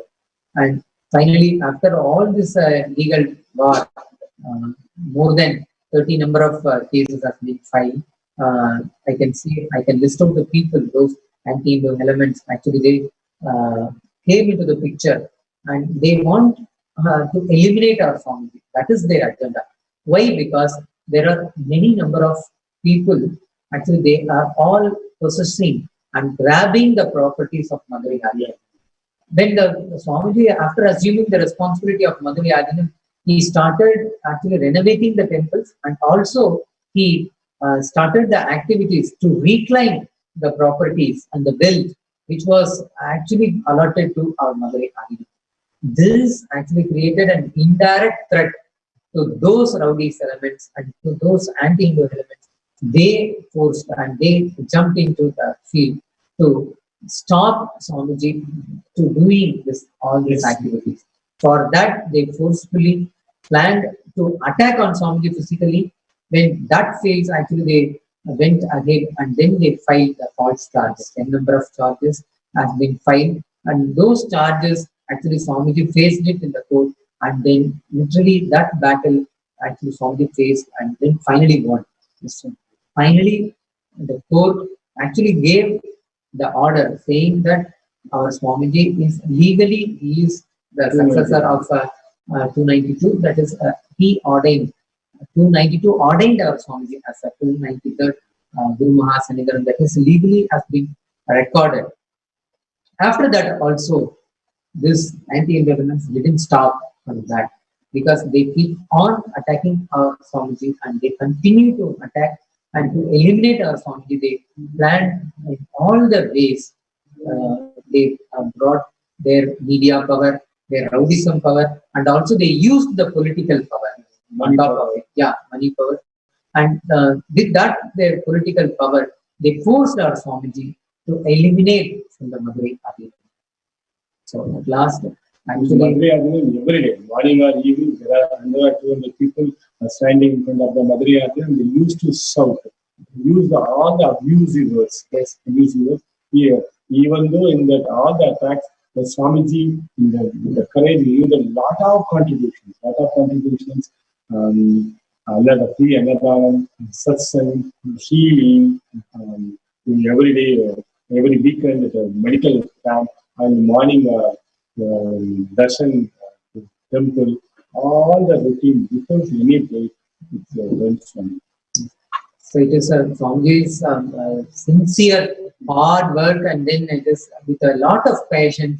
Actually, Swamiji did all the renovation activities in Madurai and also did all the contributions. As you said, so many contributions have been recorded in Madurai also, and even the police officials also gave the report, their investigation report, saying that around the Madurai, after when Swamiji comes and started this service activities, their crime rate itself got reduced.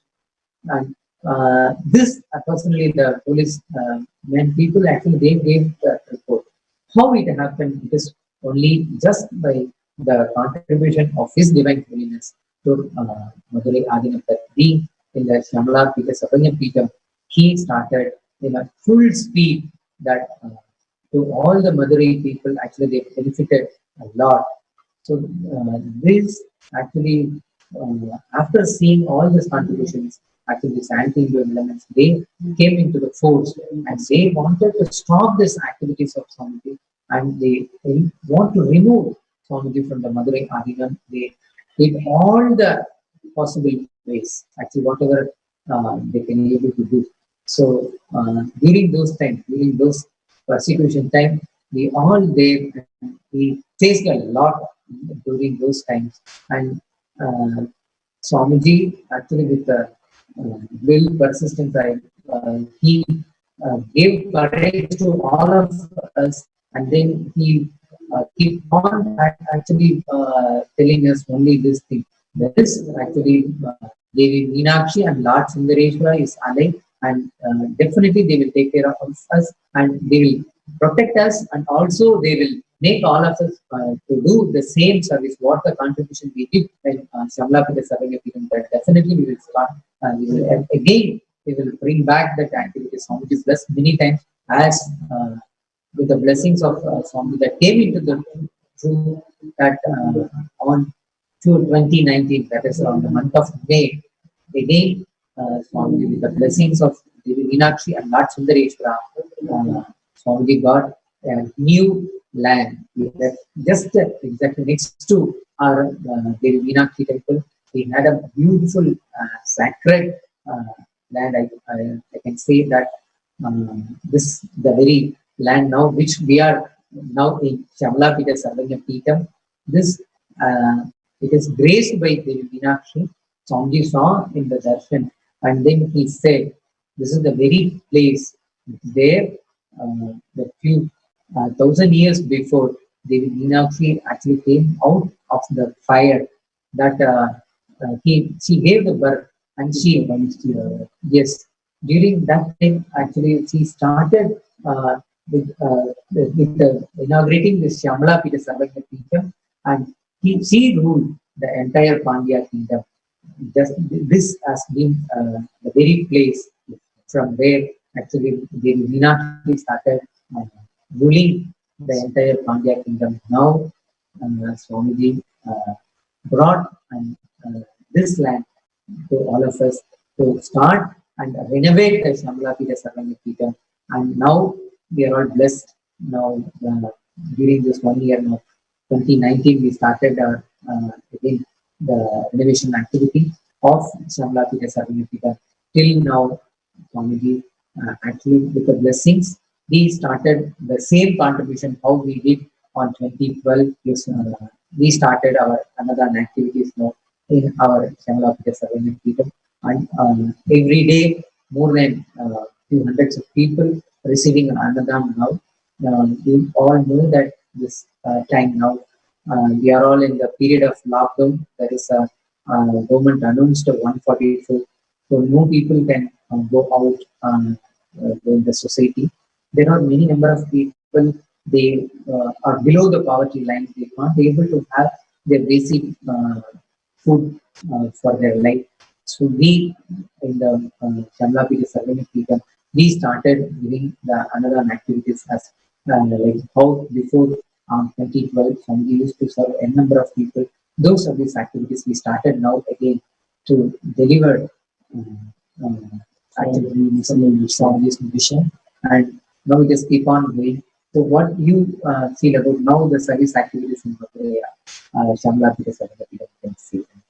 There's the need of the time, because nearby the temple area, so many the people, the workers and the temple workers, the need of the food.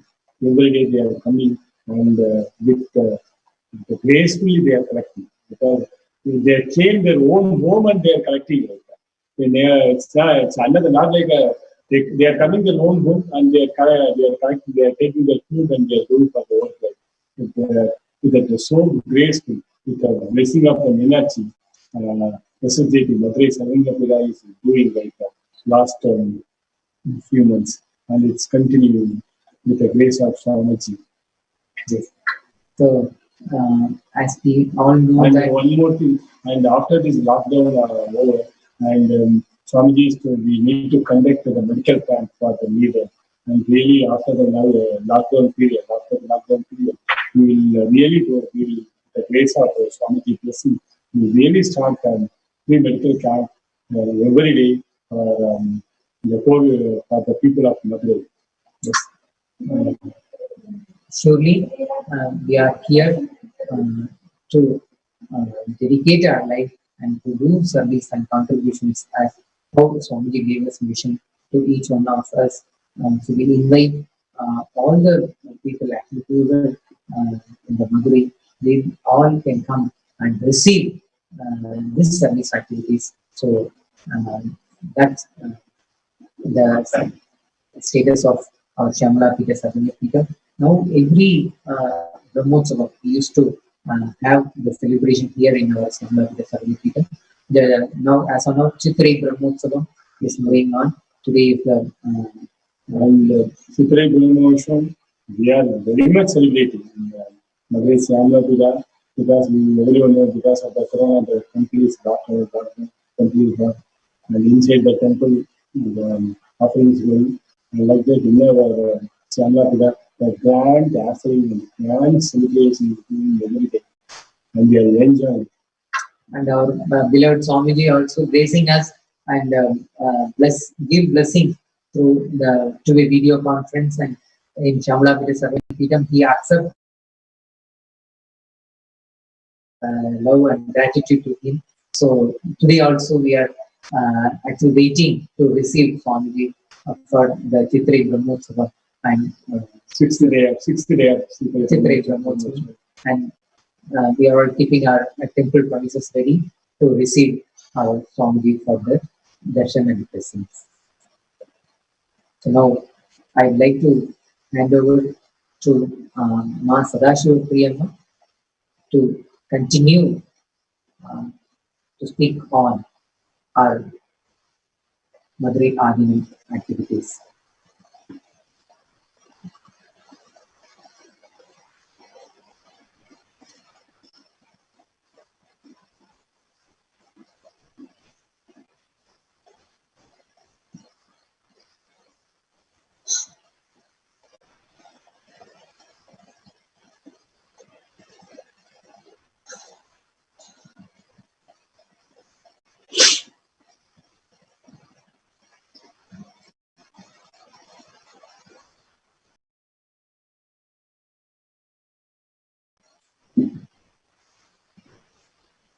Yes,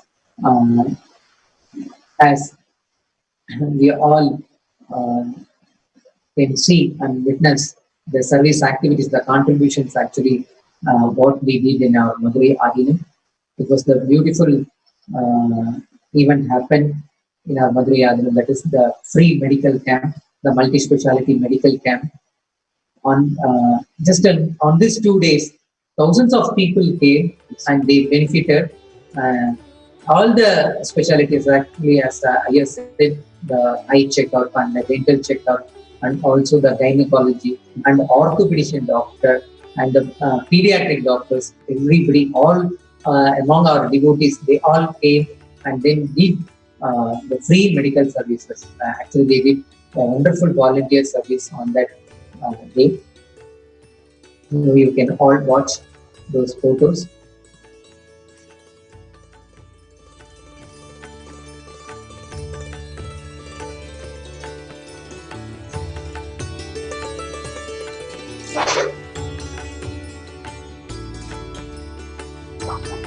And then you can now see the people who are all gathered. They received one of the contribution from our Swamiji is to delivering the Jnana Pal to each and every one of the people gathered there. It's an enlightened milk, it's a sacred milk. It's the tradition of Madurai Adinam. Whoever comes in, they used to receive the Jnana Pal. 24 into 7. Yeah. Whenever they will come, they can have the Jnana Pal in Madurai Adinam.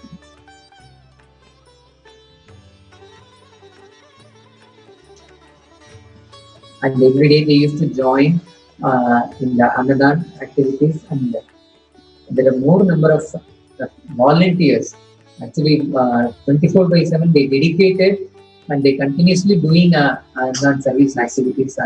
We are up and inspired to do the volunteer services. Even a morning breakfast for around 2,000 people. Yes. Around 5,000 people will be on. Yes. And continuously, because with cooking, the area is very small, the cooking and preparations and cleaning with a group of people here, with the grace of family, wonderfully good.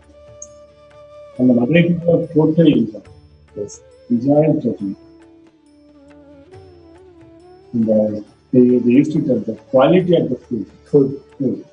So Swamiji is very, very particular about the quality that he wants us to offer the organic and the sattvic food.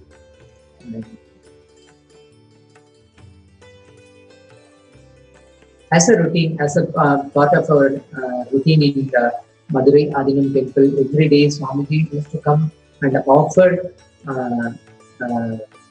the Parartha Puja, and then he personally worship to our temple, and then he graced us and to give the Satsang. The Satsang actually it is the direct spiritual truth given by Swamiji every day, and it was enlightening each and every one of us. The devotees and volunteers whoever gathered, they all attended our Swamiji Satsang every day, and Swamiji used to give morning English satsang, and then evening he'll give a Tamil satsang. He delivered a satsang, and followed with the everyday satsang. People whoever gathered, they all actually came and personally, individually, they used to receive blessing and healing from Swami. That is called the Sarva Darshan. Yes. And after we started conducting classes, 2 days classes and 4 day classes also we conducted at the Madurai Swamiji. And during the Swamiji Madurai, we conducted 21 days programs in Korakana. The same period. Same period.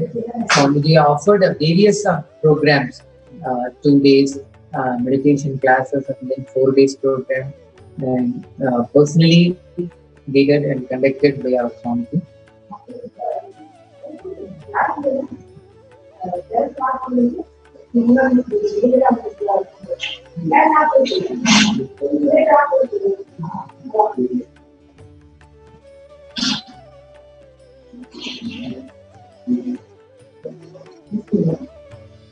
So now, Yes. I invite our other course sannyasis to start and enlighten on our Madurai Adinam activities. Yes.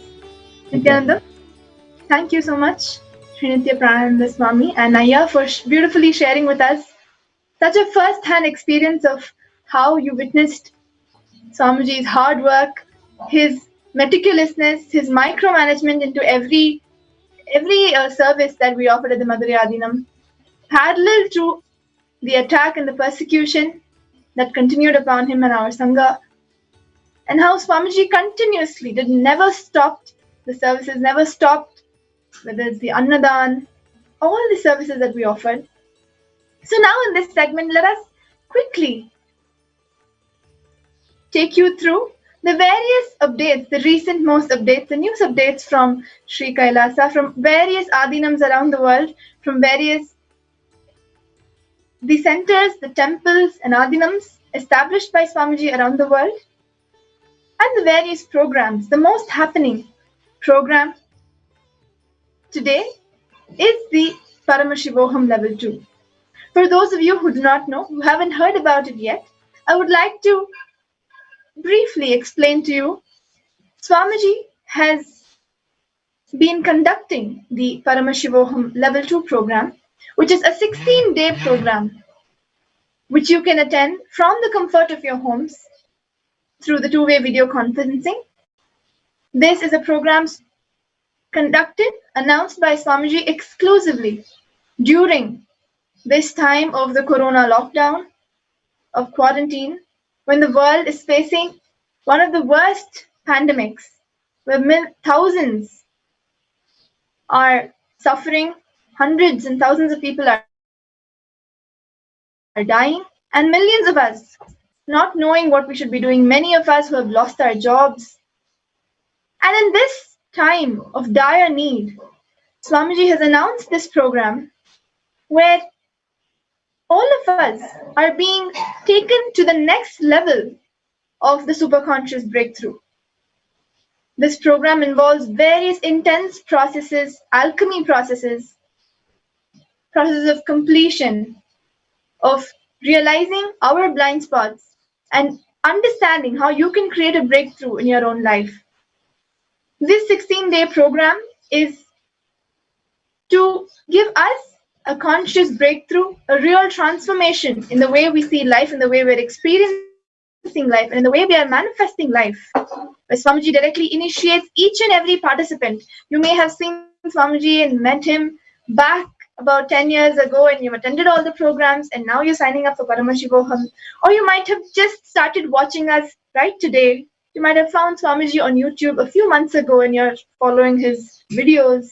For anybody, understand, you as what you know, born in so-and-so date, born to so-and-so people, you went to so-and-so school, and now you're working, and now you might have come to Swamiji. But understand that your being has forever been yearning for this experience of merging with the cosmos, of experiencing that oneness. And hence it does not matter who you are, how long you've been associated with us. If you're watching us now, and if you've come to know about this program, understand it is just the right time for you to start your spiritual journey, for you to give yourself that experience of that superconscious breakthrough. Give yourself the chance. Just say yes, and Swamiji will bless us with that experience. It is not just, understand, it is not just about your spiritual growth, your spiritual experience.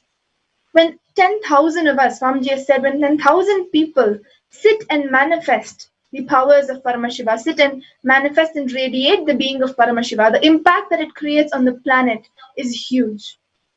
And through that, through each one of us, when Swamiji is manifesting, when Paramashiva is manifesting, that will create an impact, will heal the world from the pandemic, from all the crises that we are facing today. Yes, we can find vaccines, we can find medicines, we can do some charity work, not saying no, but that will not be a permanent solution. So while the world is trying its best to cope up with the solution that it knows, Swamiji is giving us the cosmic solution. The solution where only each one of us standing up for our own conscious breakthrough will really heal the world from the pandemic that we are facing. Let us watch a short video about Paramashivoham Level 2 and deepen our understanding about why exactly you need to attend this program. And making Paramashiva.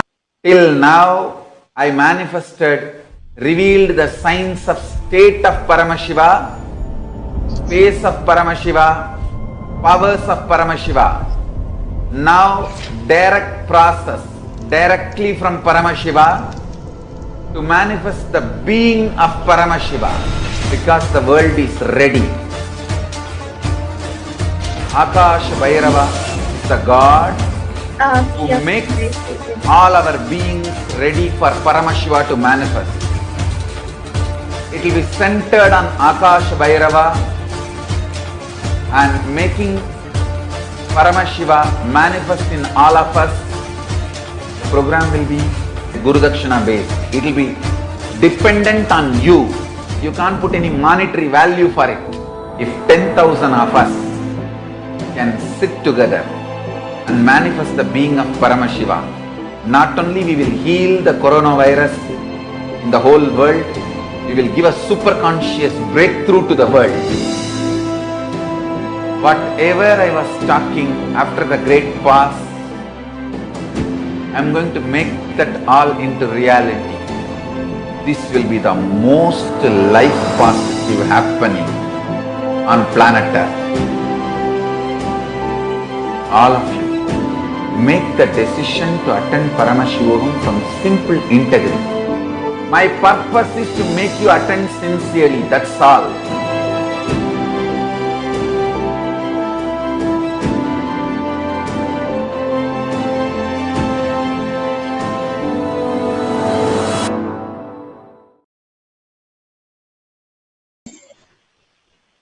So like we watched how Swamiji explains in his own words, the most life positive happening that the world, this planet is going to experience is the Paramashivoham Level 2 program. Yesterday, the participants were guided through a very, very powerful process of perpetual completion, where these are one of the techniques from the Agamas and from the Vedic scriptures. Every technique, everything that you were taught during the Paramashivoham program is the science of the Vedic tradition, the science that is explained in the Vedic scriptures, which is made into a practical, usable technique for you. And after all the participants went through the process of perpetual completion, after every process that the participants do, they're all blessed with the Bhava Darshan, the very darshan of Swamiji, in radiating the energy of various divine gods and goddesses. Today, the Bhava Darshan for all the Paramashivoham participants is that of Bhagavan Sundareshwara himself.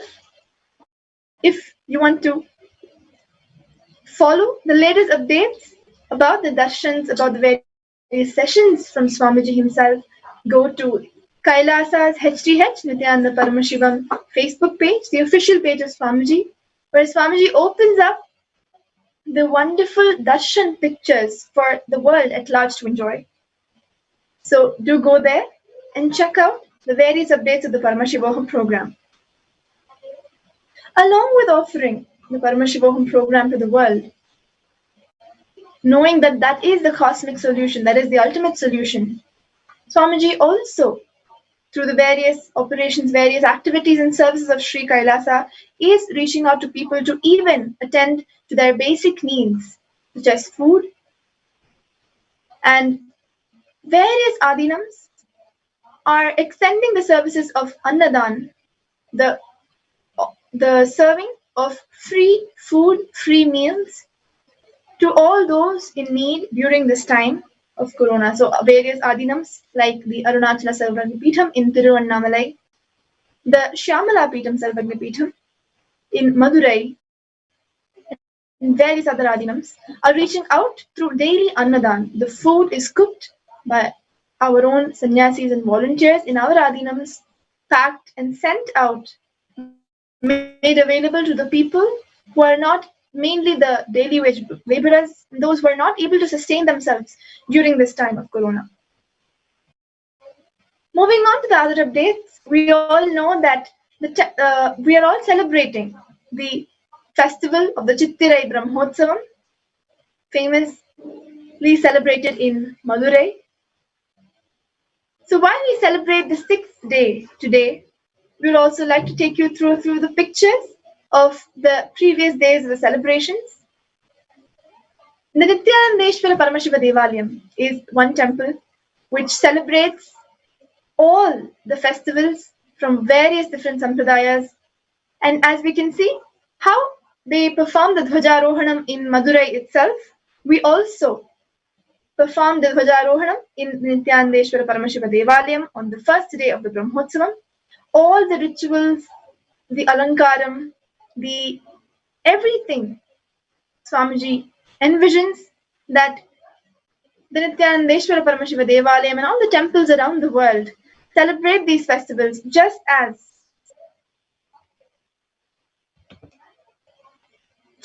the Madurai temple itself celebrates it. So Dhwajarohanam is the first ritual that marks the beginning of a major festival, marks the beginning of the Brahmotsavam. Dhwaja, which means flag, and Arohana, which is to raise the flag, is the ritual of the Dhwajarohanam. You can see the picture where in our Nithyanandeshwara Paramashiva Devalayam, we are following the Dhwajarohanam. Swamiji is reviving the temple-based lifestyle where everything, all our activities revolves around the temple, and so all the Kailasa Vasis of the Adi Kailasa have gathered to witness the Dhwajarohanam, and followed by that the various rituals of the Chitturai Brahmotsavam itself, the deity beautifully decorated with all the jewels, all the flowers, mounted on various different vahanams. On each day we will see the deities are mounted on different vahanams, just as per how the Madurai temple, main Meenakshi Madurai temple itself, celebrates this festival. Vahanam is the divine vehicles that the deity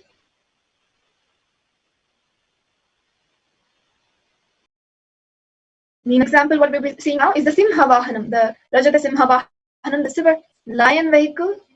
We've also seen the Rishabha Vahanam and various different other Vahanams. And it is to celebrate the different Leelas, the different forms each day. And we offer various offerings, archanas, the Naivedyams that are offered to these deities. We must know that Swamiji himself used to be involved and ensure that all these rituals were performed as per the agamas, as per the tradition. Until today, all the rituals have been happening celebrating the Chittirai Brahmotsavam. Yes, you can see how beautifully Swamiji himself performing the arati, performing the rituals, getting personally involved, because Swamiji always explains and has multiple times told us the importance of rituals and how connecting to deities, celebrating these festivals, what kind of an impact it can create in us.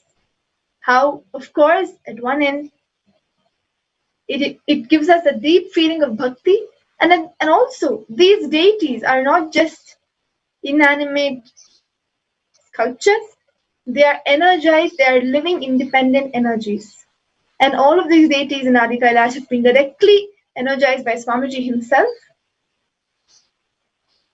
And so each of these deities are alive, accepting our worship and blessing the whole world at these times of need, at these times of crisis, blessing all of us with intense auspiciousness.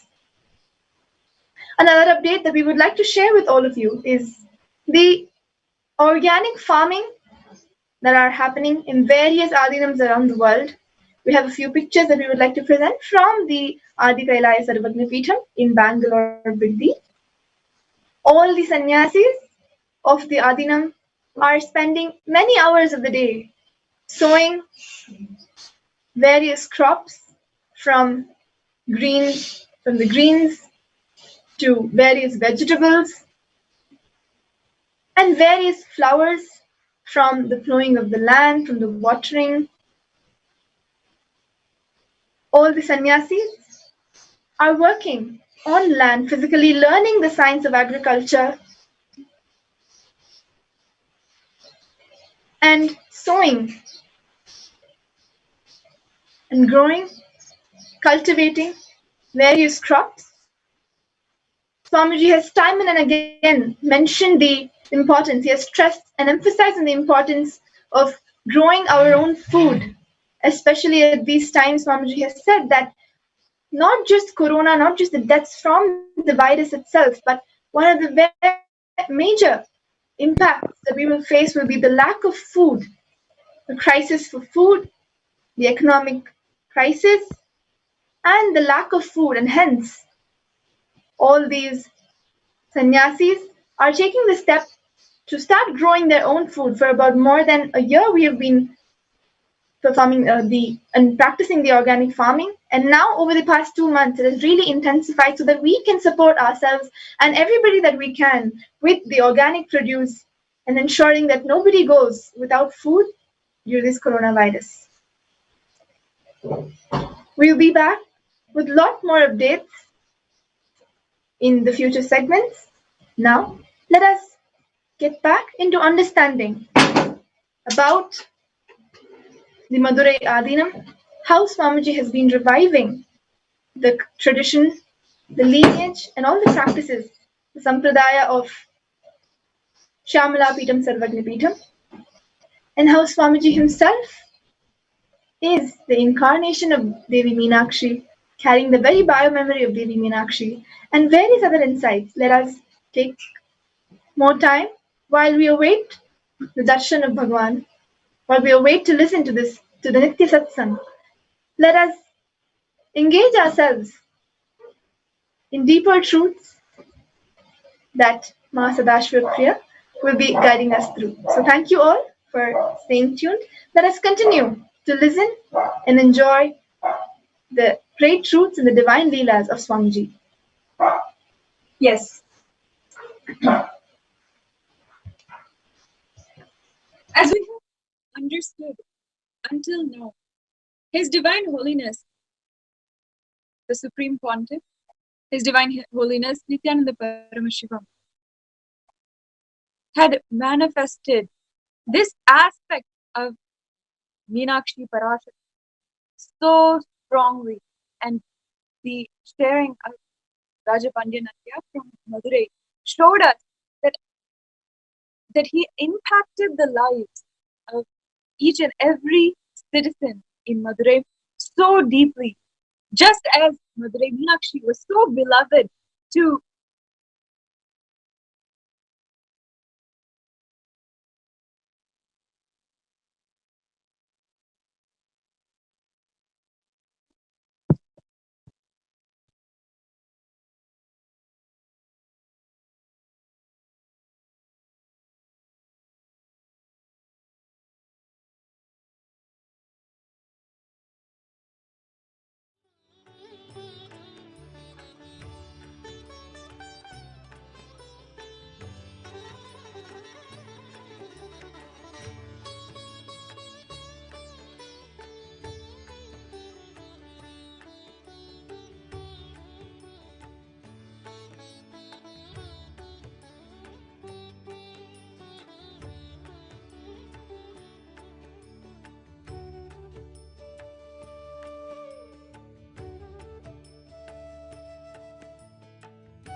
Nithyananda, once again completing with all of you for the audio issues on our side. We have seen through the beautiful sharing of Rajapandian Ayya from Madurai how His Divine Holiness had impacted the lives of every citizen. Just as Meenakshi Parashakti was so beloved, the entire civilization, and she had helped them, each one, and she attended them just like a mother. That aspect radiated so much. It was so beautiful to hear from Ma Atmapriya Swami how after the coronation of His Divine Holiness as the Guru Mahasannidhanam of Shamalapita Sarvajnapitam, people were simply waiting on the streets just to see and receive His Divine Holiness as he walked to the temple, as he was in the temple, and people received his blessings at that time. They saw him literally as their God, their Guru. This is no coincidence. This is no false statement, and it cannot be superficially stated. This kind of thing cannot be made up. The way that His Divine Holiness had just been there for the entire community, the entire city and civilization at that time. Literally, people were coming from all across Tamil Nadu to Madurai in order to see him, to meet him, to attend his programs. It was the most active way to establish and revive the Shamalapita Sarvajnapitam. As we see it, just as Tirujnana Sambandar, the great incarnation of Paramashiva, had revived the Shamalapita Sarvajnapitam after the enlightened civilization of Madurai, Meenakshi had been established. Just like that, His Divine Holiness had shown us the way that He has shown us exactly how He radiates these aspects of the biomemories of Tirujnana Sambandar and Meenakshi. I would like to just elaborate on this point. Many of us, even if you have been practicing Hinduism for a very long time, may not still understand completely this idea. What is reincarnation? What does it mean to express different biomemories? Why His Divine Holiness is saying that, and why we worship Him just because of that. Understand the entire Sri Kailasa, which His Divine Holiness is reviving, is just that. It's a revival. It is something which was there in its full glory at one point, but after so much of brutal invasion and attack, it was destroyed. Unfortunately, we today do not have so many aspects, so many different things of Hinduism which were so vibrant and alive before. Whether the libraries, the books, the scriptures, and the content, the building blocks of Hinduism, the scriptures and essential content, or even architecture, and the different aspects of architecture which is there.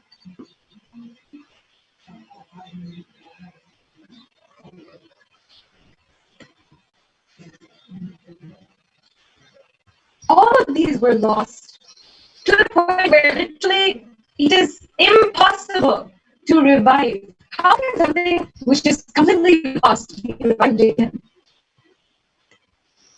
His Divine Holiness proves to us so simply that He is a reincarnation of these great incarnations, Meenakshi Parashakti and Sundareshwara Paramashiva and Tirujnana Sambandar. just because of his intense, vast knowledge and his energy to revive Hinduism as it was. From the principles to the different aspects of the lifestyle of Hinduism. Let me give you one example. His Holiness had revived the Nkriya, a unique contribution of Hinduism. The medicine of Hinduism is one aspect of the Hindu medicine is Ayurveda. Another aspect is these kriyas. It's a part of the whole knowledge behind yoga and Ayurveda. All of these have very unique techniques to heal diseases, to improve the body and heal completely all of anything that you might be going through, whether it is heart disease, blood pressure, diabetes, some of the most chronic illnesses. I understand it even in Meenakshi. She herself was a doctor. She herself had such supreme knowledge on how to heal and how to implement medicine for so many different types of diseases, ailments that prevailed in society at that time. His Divine Holiness came up with more than 100 Nkriyas, which are actually available for everyone to enjoy, to benefit from on nithyananda.org. These kriyas are for all sorts of different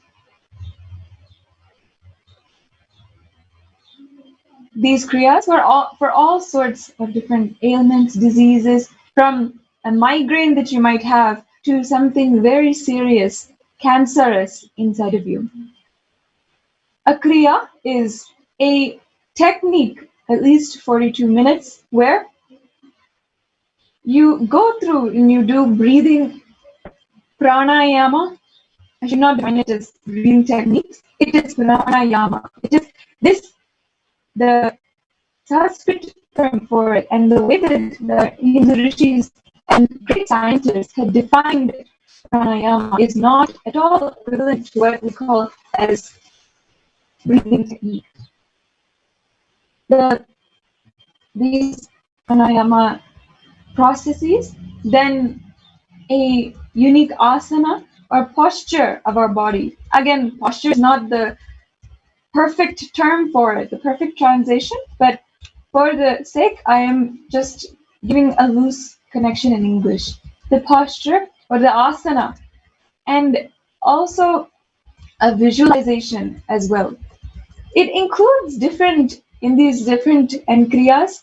Each Nkriya was a 42-minute process, step-by-step process, which Divine Holiness himself designed. Understand, it is not a simple thing to just design a Nkriya which has proven to cure illnesses, cancer, even heart disease, diabetes, chronic arthritis, and so many different diseases.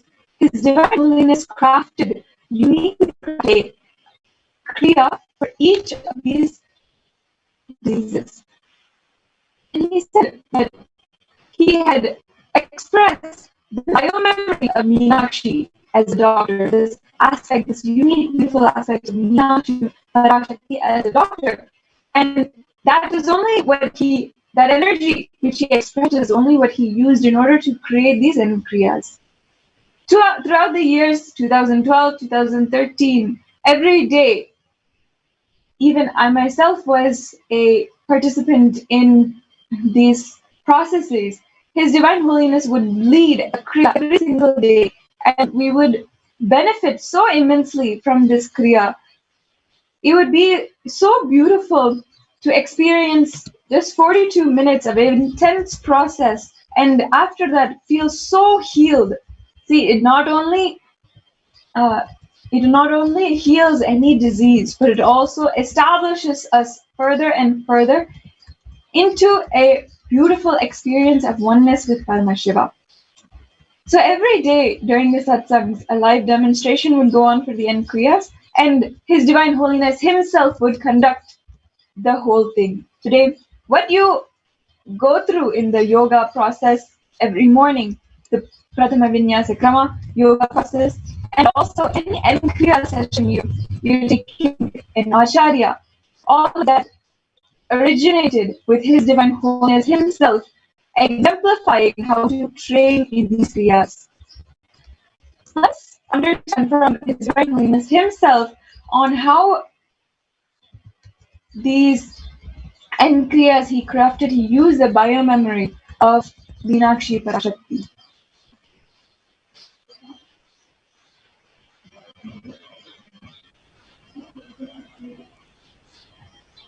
I wanted to share with you all some of my mystical experiences.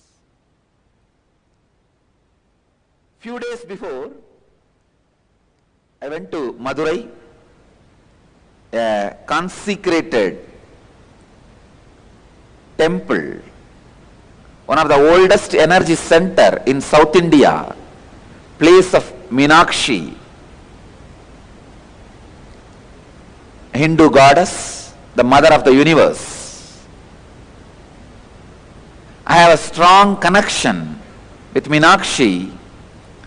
It is her blessings and her biomemory with which I am developing all these different yogic kriyas for the different physical disorders and mental disorders. Through her blessing, when I had some of the downloading of Meenakshi's biomemory, I realized many of the extraordinary truths related to yogic physiology and yogic psychology.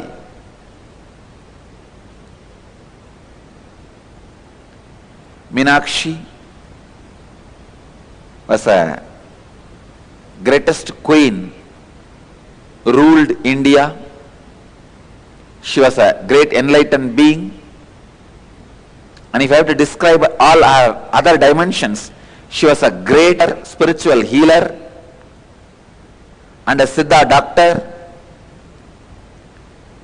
healing people by giving yoga, kriya and herbals, and a great teacher who was teaching this science to 40 enlightened beings.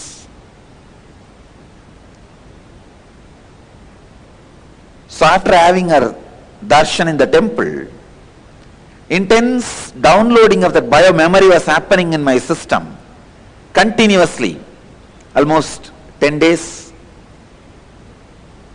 I have not slept. I am just sitting whole day and night and allowing the downloading to happen.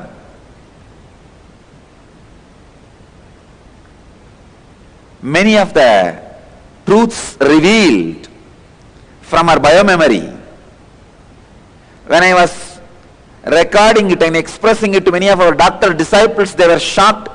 They are saying, Swamiji, we don't know, we can't validate whatever you are saying is right or wrong, but we can say many of your answers are solving unanswered questions by allopathy science. One of my doctor disciples was telling, still allopathy is not able to trace the root cause of the Alzheimer's disease. Still we don't know which part of the brain is responsible for the Alzheimer's. I realized from the Meenakshi's biomemory, Alzheimer's is the disease happens because of the spleen and liver. It has nothing to do with the brain. So many extraordinary revelations related to yogic physiology and yogic psychology was continuously happening in me.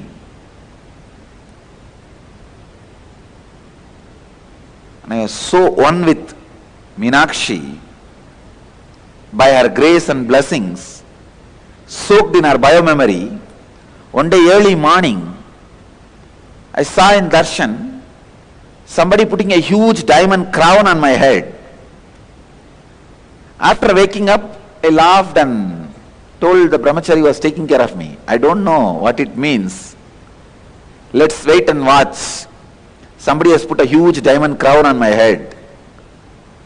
And within few hours, I received the news, somebody has donated huge diamond crown to Devi Meenakshi and it was put on her head. That exact time I was telling about my vision. Exactly at that same time.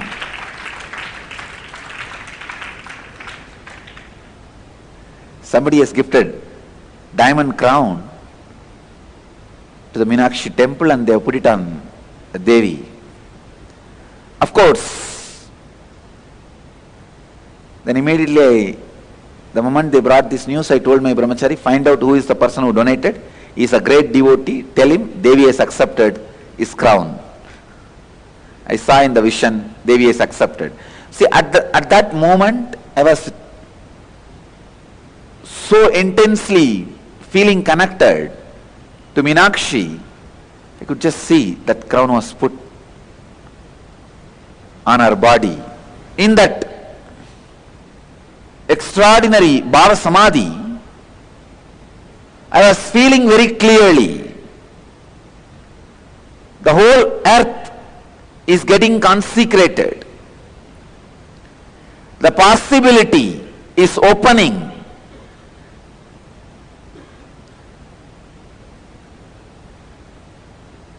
For the whole world, the possibility is opening.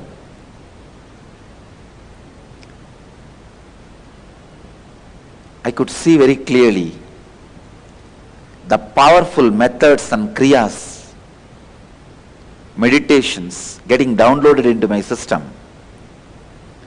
I was wondering why suddenly so many things are getting downloaded, because now I am developing kriyas to clear almost 200 different mental patterns and 200 different physical disorders.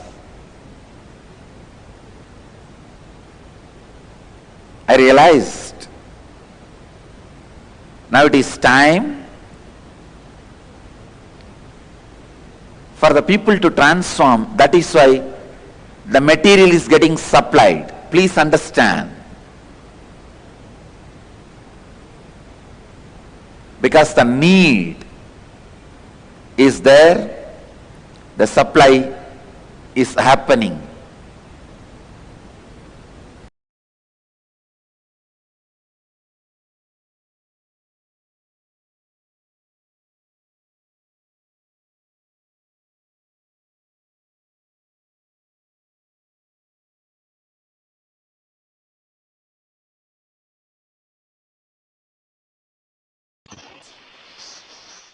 Yes.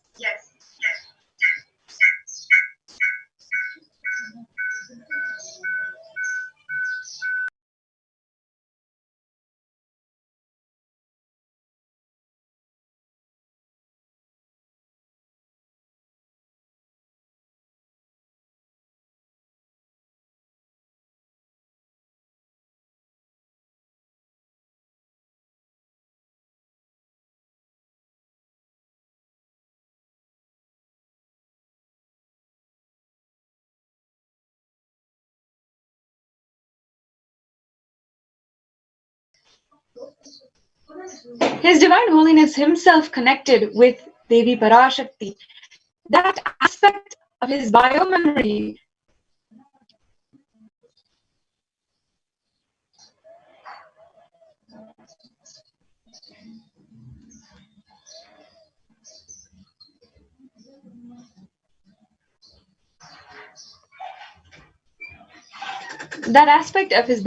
had expressed, and he connected directly with Meenakshi in order to ensure that humanity now is delivered the sacred science which is revived. See, there is no way Hinduism can be revived once again. It has been made impossible by the brutal invasions. Only an incarnation, somebody who is coming back, Meenakshi herself, can actually revive Hinduism. Paramashiva himself can actually revive Hinduism because so much has been lost. So much has continuously been lost. Even the context of the scriptures is completely gone. It is absolutely diminished. Unfortunately, Hinduism is so destroyed now. The only hope that it has is the reincarnations that continue to happen in Hinduism. The enlightened beings, the great incarnations who have continuously come down and continuously served humanity.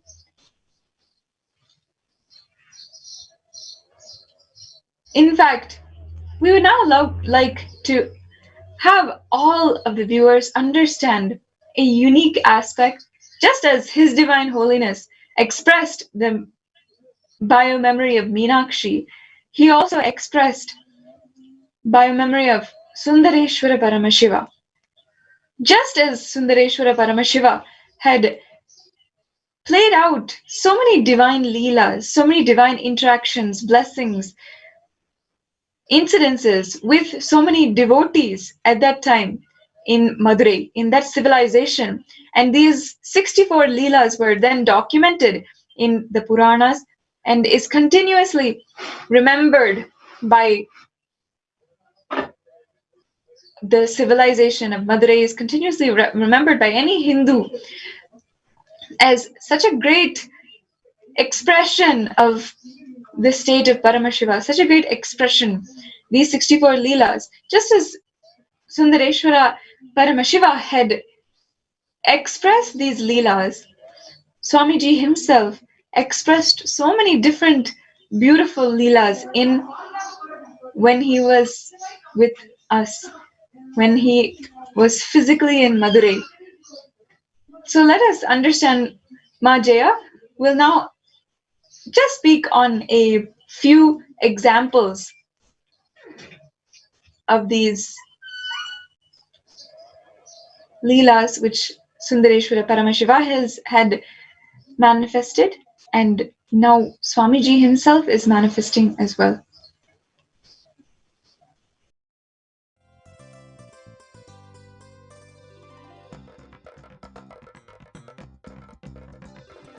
नित्यं मन्त्रं नित्यं यन्त्रं नित्यं तन्त्रं नित्यं सर्वं नित्यं मन्त्रं नित्यं यन्त्रं नित्यं तन्त्रं नित्यं सर्वं तपोयज्ञदानादिभिः शुद्धबुद्धिर्विरक्तो नृपादे पदे तुच्छबुद्ध्या परित्यज्य सर्वं यदाप्नोति तत्त्वं परं ब्रह्म नित्यं तदेवाहमस्मि तपोयज्ञदानादिभिः शुद्धबुद्धिर्विरक्तो नृपादे पदे तुच्छबुद्ध्या परित्यज्य सर्वं यदाप्नोति तत्त्वं परं ब्रह्म नित्यं तदेवाहमस्मि नित्यं मन्त्रं नित्यं यन्त्रं नित्यं तन्त्रं नित्यं सर्वं नित्यं मन्त्रं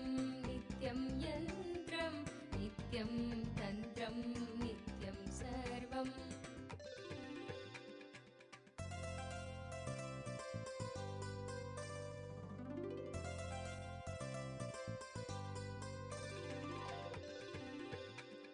दयालुं गुरुं ब्रह्मनिष्ठं प्रशान्तं समाराध्य मध्य विचार्य स्वरूपं यदाप्नोति तत्त्वं निदिध्यास्य विद्वान् परं ब्रह्म नित्यं तदेवाहमस्मि दयालुं गुरुं ब्रह्मनिष्ठं प्रशान्तं समाराध्य मध्य विचार्य स्वरूपं यदाप्नोति तत्त्वं निदिध्यास्य विद्वान् परं ब्रह्म नित्यं तदेवाहमस्मि नित्यं मन्त्रं नित्यं यन्त्रं नित्यं तन्त्रं नित्यं सर्वं शिवं नित्यं मन्त्रं नित्यं यन्त्रं नित्यं तन्त्रं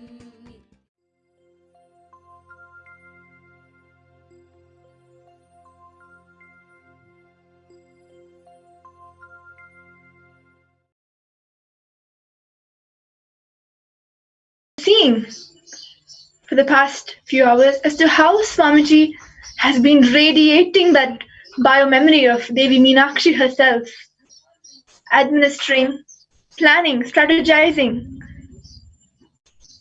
as to how we can best reach out to the society, how we can best enrich their lives, contribute in every possible way. Swamiji has demonstrated and exhibited that beautiful aspect of the biomemory of Devi Meenakshi herself. And parallelly, simultaneously, also radiating that compassion, the playfulness, the leela, the divine plays of Bhagavan Lord Sundareshwara. We all know, if we've heard the story of Devi Meenakshi and Sundareshwara, as to how the form of Sundareshwara, yes, he is an embodiment of Paramashiva himself, but do not mislead yourself. Do not imagine him to be sitting like how we visualize Paramashiva in Kailash, sitting in stillness, in samadhi. No. Sundareshwara, Swamiji beautifully says, is that combination, that perfect mixture of Paramashiva and the playfulness of Bhagavan Sri Krishna. So we'll see so many beautiful divine leelas that Sundareshwara, Lord Sundareshwara himself played in the land of Madurai. Not just in the body when he came, that he assumed to marry Devi Meenakshi and rule as a king, but also several other times. Swamiji has revealed to us that Sundareshwara takes 11 different bodies, animal bodies, human forms, physically walks on the land of Madurai just to play his divine leelas, just to attend to some one being who is praying to him, who is asking him for help, or who is just connecting to him through devotion. Sundareshwara is beyond all limitations, restrictions. He goes beyond all rules and regulations. Doesn't judge you for anything. You can be anybody.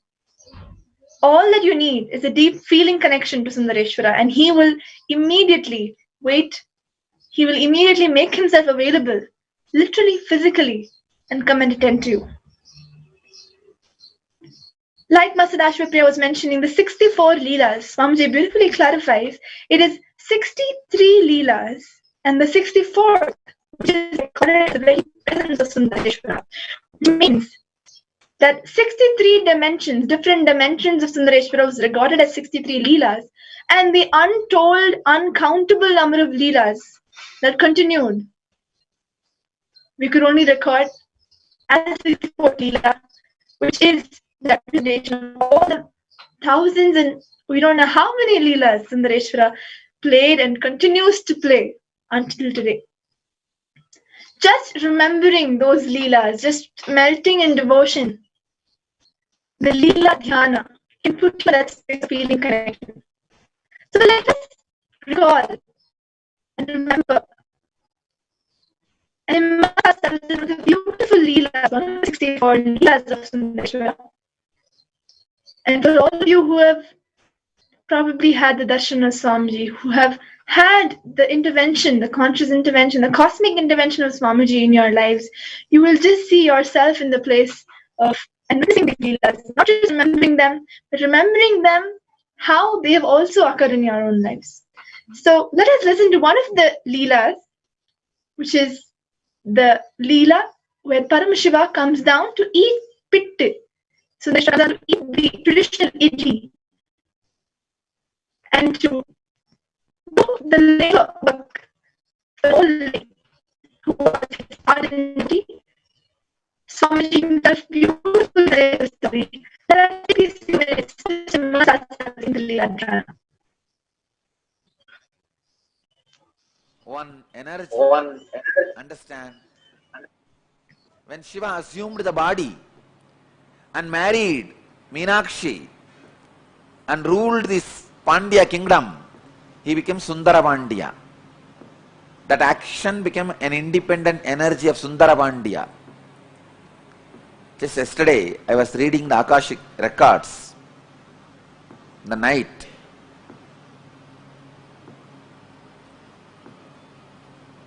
I verified again and again. Earlier when I was seeing, I felt he has taken 3 bodies. Yesterday I saw he has taken more than 11 bodies. Only to play in and around Madurai. Please understand, in this way, no other geographical place is equivalent to Madurai. Where Shiva has taken 11 bodies to play just in Madurai. See, in one body he has played in many places. That record is there. When he assumed one body, he has gone to many places and did his leelas. In one body, doing leelas in 11 places, there are enough records. But 11 bodies to do leelas in one place, only in Madurai's history, the record is there. More than 11 bodies he has assumed at different times to play the leelas. The leela he performed, the first body he assumed to perform the leelas in Madurai is marrying Meenakshi. To marry Meenakshi and all the leelas related to that time, marrying Meenakshi and bringing Vaigai to Madurai, all those leelas were performed in one body. That body is directly under the Sundareshwara's linga. In the main Garbha Mandir, under the Sundareshwara linga, that body is resting. It is there in Jiva Samadhi. And second, he has assumed one more body to build embankment for Vaigai river and converting all the foxes into horse to save his disciple Manikyavasagar. All those leelas, around 40 years he was in that body and performed many leelas. That body is resting in our property near Dinamani Takis. There is a place in Madurai, near Dinamani Takis, there is a Samadhi inside Madurai Adinam property. It is called Sundaranar Samadhi. And Sundarananda's Jiva Samadhi, people used to think it is one of the 18 Siddhas. It is not one of the, of course, it is one in the 18, but Shiva himself assumed the human body and performed. 40 years he was in that body. That body is resting in Madurai, the place Dinamani Takis, opposite to that Takis, there is a property, belongs to Madurai Adinam property, there he is resting. And the third body, which he assumed to give sugar cane to stone elephant, and stone elephant ate that sugar cane. For that leela, he assumed one more body that is there inside the temple under the samadhi of, under the shrine of Ellamalla Sittar. Under his murti, that third body is there. Still, I am not able to trace the other places of the remaining 8 bodies. I could see cosmically where are they, but in the Madurai map I am not able to pinpoint where the remaining 8 bodies are. Soon I will study the Madurai map and overlap my cosmic map on Madurai map and give you guys the exact points where the bodies he assumed are resting and radiating. I tell you, if you see from this angle, no other place, even in Kailash, is only one body is resting. There are 1 lakh enlightened beings' bodies are resting. That is different. But his own, the body which he used, only one body is resting. In Varanasi, 2 bodies are resting. Even in Thiruvannamalai, only one body, Arunagiri Yogeshwara's body, only is resting.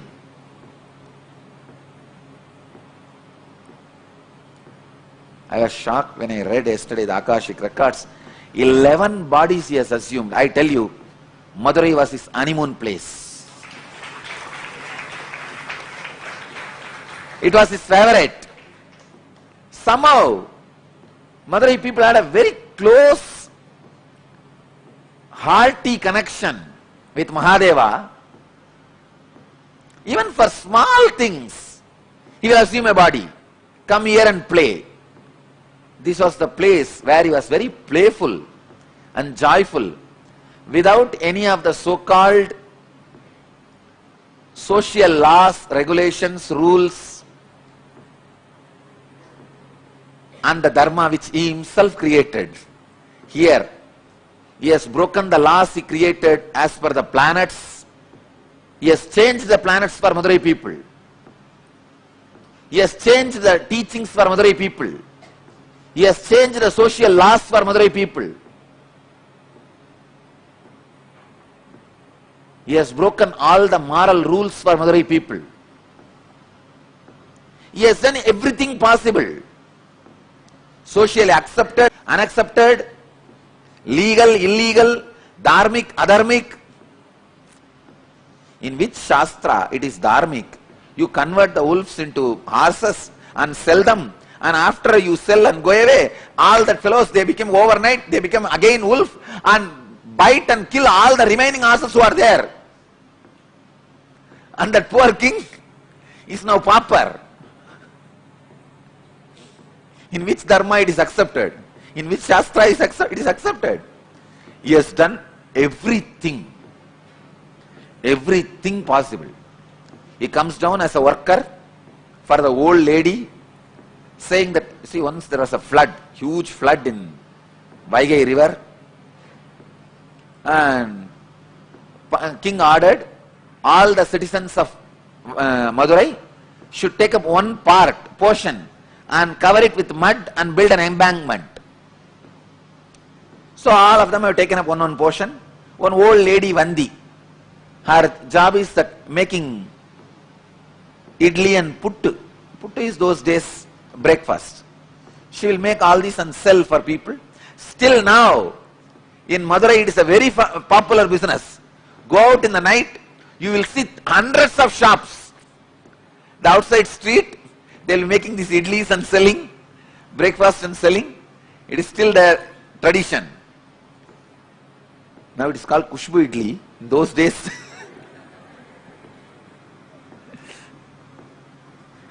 it's a tradition of Vandi. So she used to make this pittu and sell. Those days breakfast.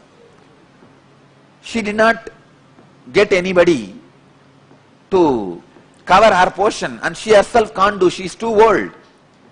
She prays to Sundareshwara. This whole city still now, any problem, the only person they turn to is Sundareshwara.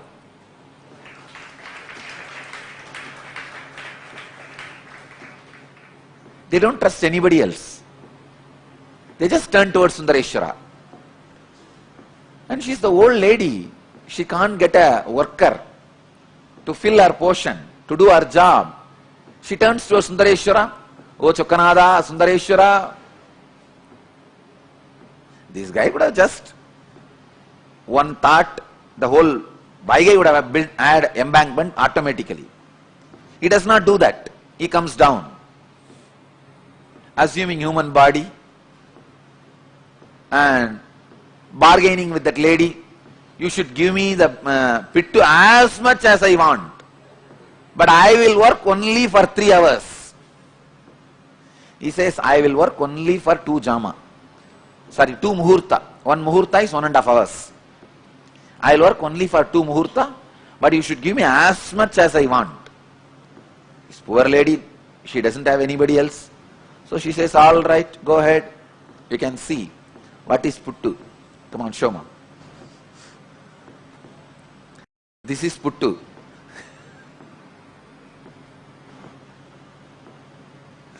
Those days breakfast. So she doesn't have anybody else. So no other option. She accepts the bargain. This fellow finally finishes eating everything she cooked. After that, it doesn't work. He goes there and lies down in that bed.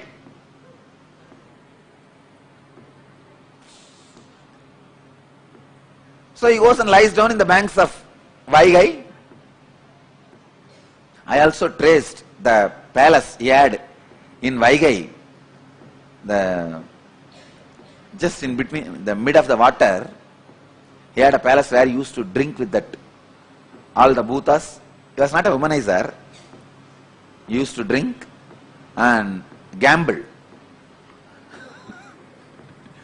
He will have all these bhutas around and they will play the dice. He will gamble with them. Finally, what is there? Finally, he will cheat all of them. And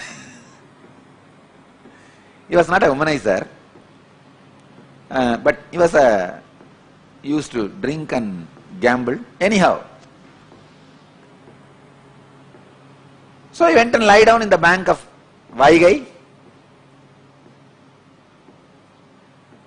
King comes in the evening to see whether the embankment work is done. He sees all parts have been covered except his portion, the Vandi's portion. King got very annoyed and asked whose portion it is. They said this is Vandi, old lady's portion. He asked, naturally she won't be able to do. Who is doing for her? They showed this guy has been employed by her, but from morning he is not doing anything, he is just lying there. So king calls him and asks, who are you? This fellow says, who are you to ask me this? King says, I am the king of this Madurai. He says, that is the way so many people were thinking, but actually I am the king. There was a strong argument. Finally, king was very angry and he took his sengol, the golden staff with which he rules the country, and gave a strong blow in the back of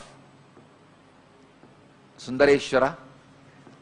When that beating fell on Sundareshwara, when that stick fell on the Sundareshwara, at that same moment he showed to the king, he is the Antaryami, he is the indweller of every being, cosmos. So the whole world, whole universe, including himself, had that beating. The whole cosmos, including the king, had the mark of that golden staff, scepter, golden scepter's mark. And king was shocked. There he sees Sundareshwara standing with Meenakshi and smiling. King realized who came to play in the form of a worker, and he fell at the feet of Sundareshwara, asked him to apologize. Then Sundareshwara says, just because of Vandi's feeling connection, to please her, to eat her food, to enjoy her puttu, breakfast, I came and I enjoyed. He liberated, he gives enlightenment to Vandi and blesses the king and disappears. Till the end, he has not done his job. He did not do the job of building the embankment to the Vaigai.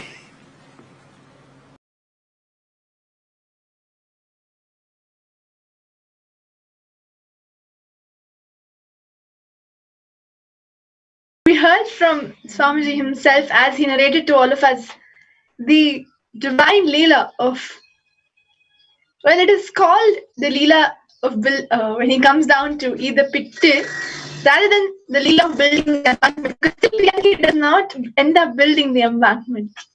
He comes, Swamiji beautifully uses the word to please Vandi, just to eat her pitti. It is out of no interest, nothing, no judgment at all. Just to enjoy the devotion of his devotees, just to fulfill them, just to give them the experience. And you see, just through this one Leela, he not just comes with playfulness,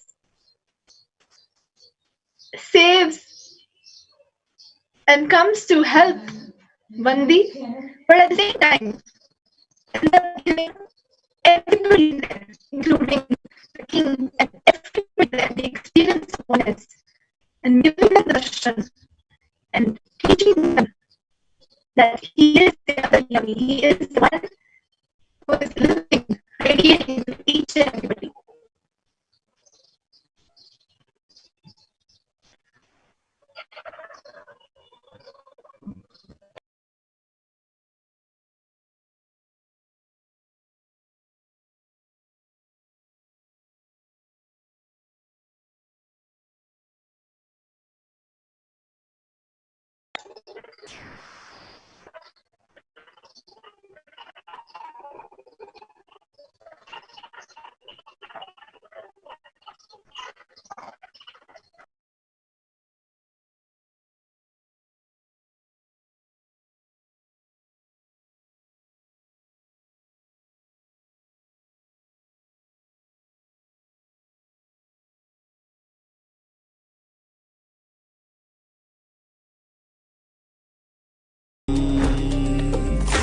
ॐ नित्यानन्द परमशिवोऽहम् ॐ नित्यानन्द परमशिवोऽहम् ॐ नित्यानन्द परमशिवोऽहम् ॐ नित्यानन्द परमशिवोऽहम् ॐ नित्यानन्द परमशिवोऽहम्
Nithyananda, complete. We're sorry about that technical glitch. While we continue, we were listening to the divine Leelas of Lord Sundareshwara, how he comes down just so playfully. And just remembering these divine Leelas puts us into that space of ecstasy. And Swamiji, who has incarnated again as the very embodiment of Devi Meenakshi and Sundareshwara, continues to play numerous Leelas, uncountable Leelas for each and every one of us. And believe me, it does not take anything beyond just your sincere, sweet, innocent feeling connection. We see devotees from the most rural backgrounds, from the most simple backgrounds, young, old. And we also see the most sophisticated, most intellectual, high achievers who follow Swamiji.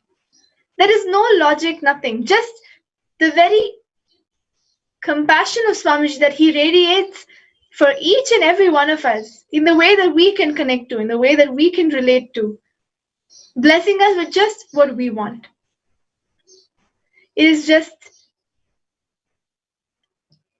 of too beautiful an experience to experience that dimension of Swamiji's compassion, where he makes so many miracles happen for us in our lives just because of the feeling connection. If I look back in my life, what have I done? What tapas have I done? What penance or anything have I done to have received such grace and compassion from Swamiji? Whereas he literally like how Sundareshwar comes down for every small little thing. Just me, one amongst thousands and millions. I can tell you how Swamiji has come down for me, has helped me from my studies, from writing my exams, to curing my headache, to giving me clarity about my life and showing me the purpose of my life and giving me that experience and continuing to guide me in my spiritual path. I am one testimony among thousands and millions who will tell you how Swamiji, they might have not even met him physically, but how exclusively he is guiding them in their journey. Not just guiding them, but each will share how he has made their lives so sweet, so juicy, so emotionally fulfilling by having him in our lives. Swamiji, being the very incarnation of Devi Meenakshi and Sundareshwara, expressing and radiating various dimensions of Devi Meenakshi and Sundareshwara, the strategy making, the administration, the compassion, the leelas. He has come down to fulfill his mission of re-establishing Sanatana Hindu Dharma, of saving humanity from the crisis that we are entering, for re-establishing the enlightened civilization, re-establishing the lifestyle of living enlightenment, so that all of us can live a life of much higher frequency, of much higher consciousness beyond what we see today. For this, like how we've seen, Swamiji has programmed, planned, and created his body consciously and has come down with all these energies with the biomemory of Devi Meenakshi and Sundareshwara. He has also brought down various different individuals, beings, who will be part of this mission. These are all yet other testimonies, proofs to tell us that indeed Swamiji is an incarnation of Devi Meenakshi and Sundareshwara themselves, and who has come down to fulfill his mission. What I'm trying to lead to is the various Akashic reading revelations. Akashic reading, for those of you who do not know, are the cosmic revelations, are the revelations, the readings from the cosmic archives, which is done, of course, before by Swamiji, His Divine Holiness himself, and later when initiated, the Balasans and various Brahmacharis and Sannyasis were initiated into the power of Akashic reading, where they connected to the cosmic archives and radiating the bhava of Kala Bhairava, the Lord of time and space, were able to reveal the past, present, and future. And during one of these Akashic reading sessions, many disciples and devotees had the revelation that they were with Devi Meenakshi and Sundareshwara at that time, and have come down again to be with Swamiji and to be a part of his mission. It is so beautiful that how these Akashic reading revelations match and map down into our today's lives, and we're so clearly able to see the connection and able to understand that how true these revelations are. I've heard from multiple people, but of course I can share my humble experience of having the Akashic reading revelation just as one example for all of you. So when I had my Akashic reading revelation, when Kala Bhairava through one of the Balasans revealed my past life, it is said that I was living and serving Devi Meenakshi, one of her Sakhis, who was taking care of her and spending time learning from her, just like her Sakhis. And we used to help her, and we used to also adorn her, dress her up for various occasions. And naturally, when it was the most grand, most auspicious occasion of the divine wedding of Meenakshi and Sundareshwara, I had the blessing of dressing up and adorning Devi Meenakshi. And so after we had dressed her up, when Devi Meenakshi walked into and entered the sabha where she was going to be wedded to Sundareshwara, of course we know it is the marriage of divine celestial beings, divine beings, and naturally all the other divine beings like Brahma, Saraswati, Mahavishnu, Narada, everybody was present in that time, in that space to witness the wedding. And when Mahavishnu set eyes on Devi Meenakshi, he was so happy. He was so happy with how beautiful Meenakshi was looking.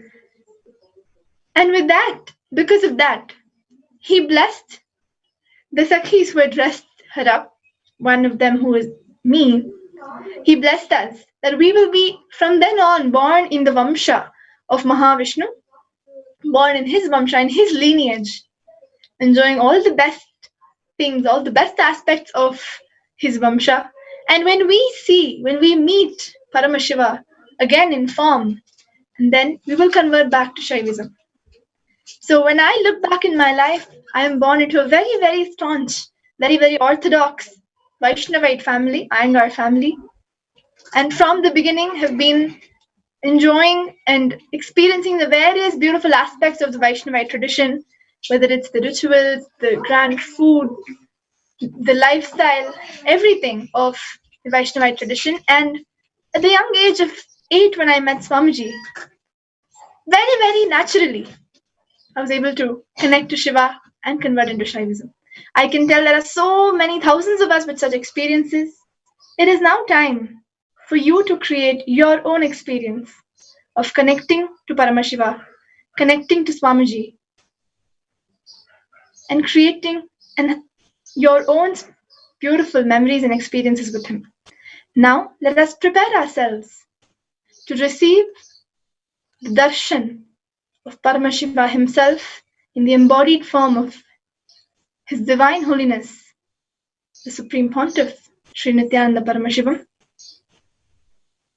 Sit in that deep space of devotion and feeling connection, chanting the Mahavakya intensely, Om Nithyananda Paramashivoham, yearning for the darshan of Paramashiva.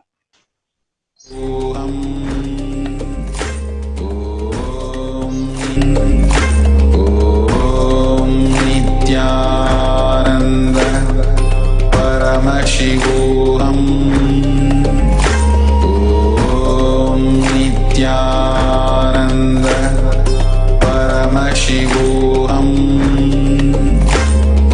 Om Nithyananda Paramashivoham. Om Nithyananda Paramashivoham.